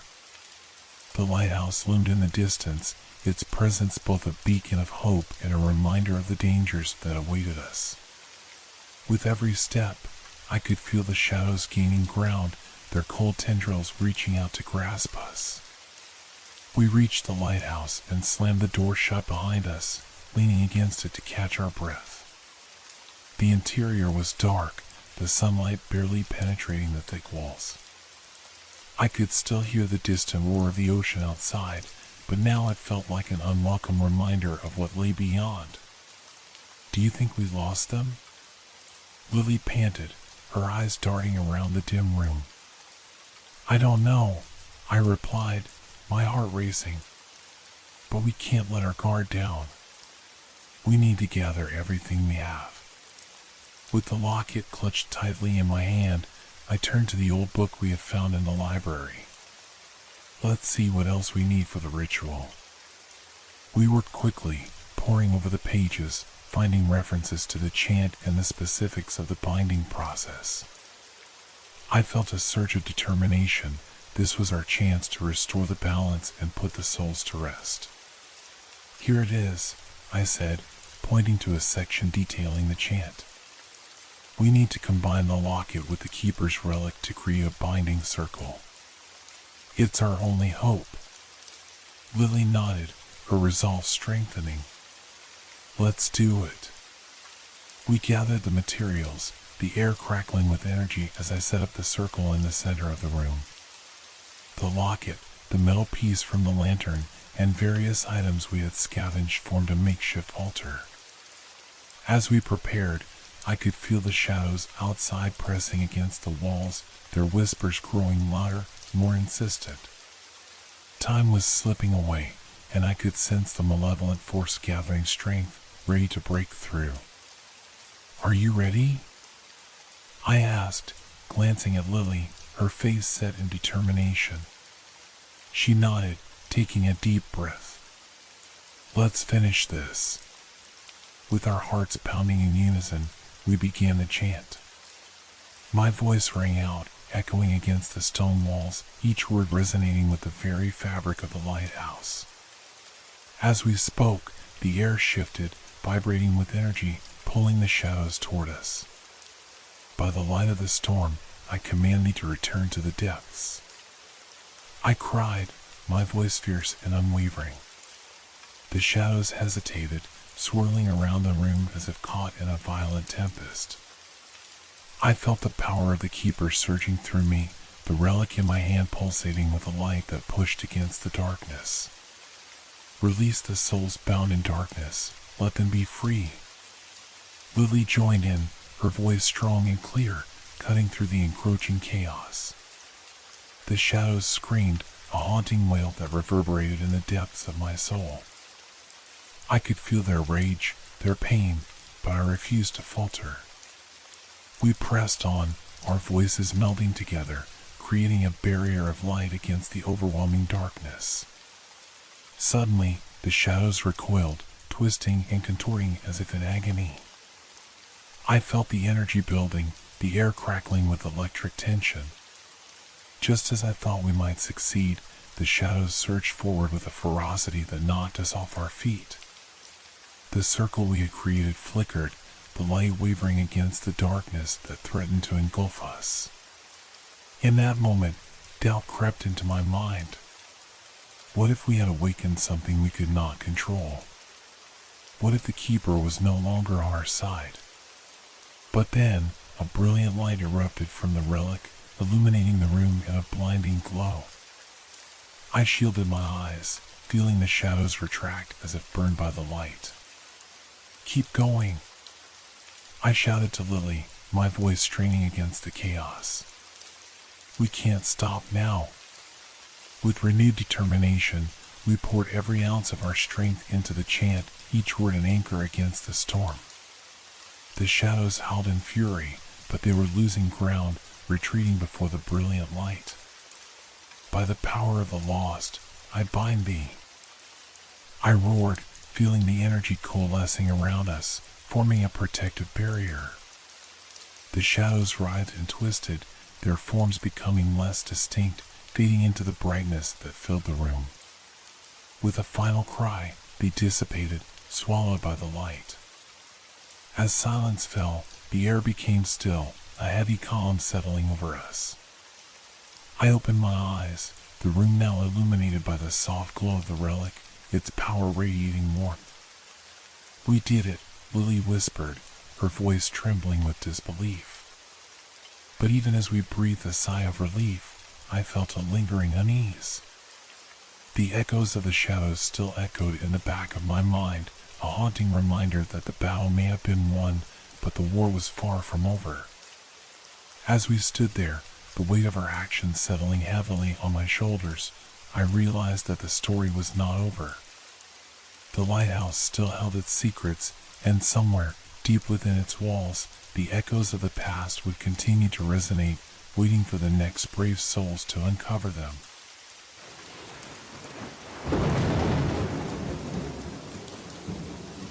Hope your dreams are filled with fear. Good night.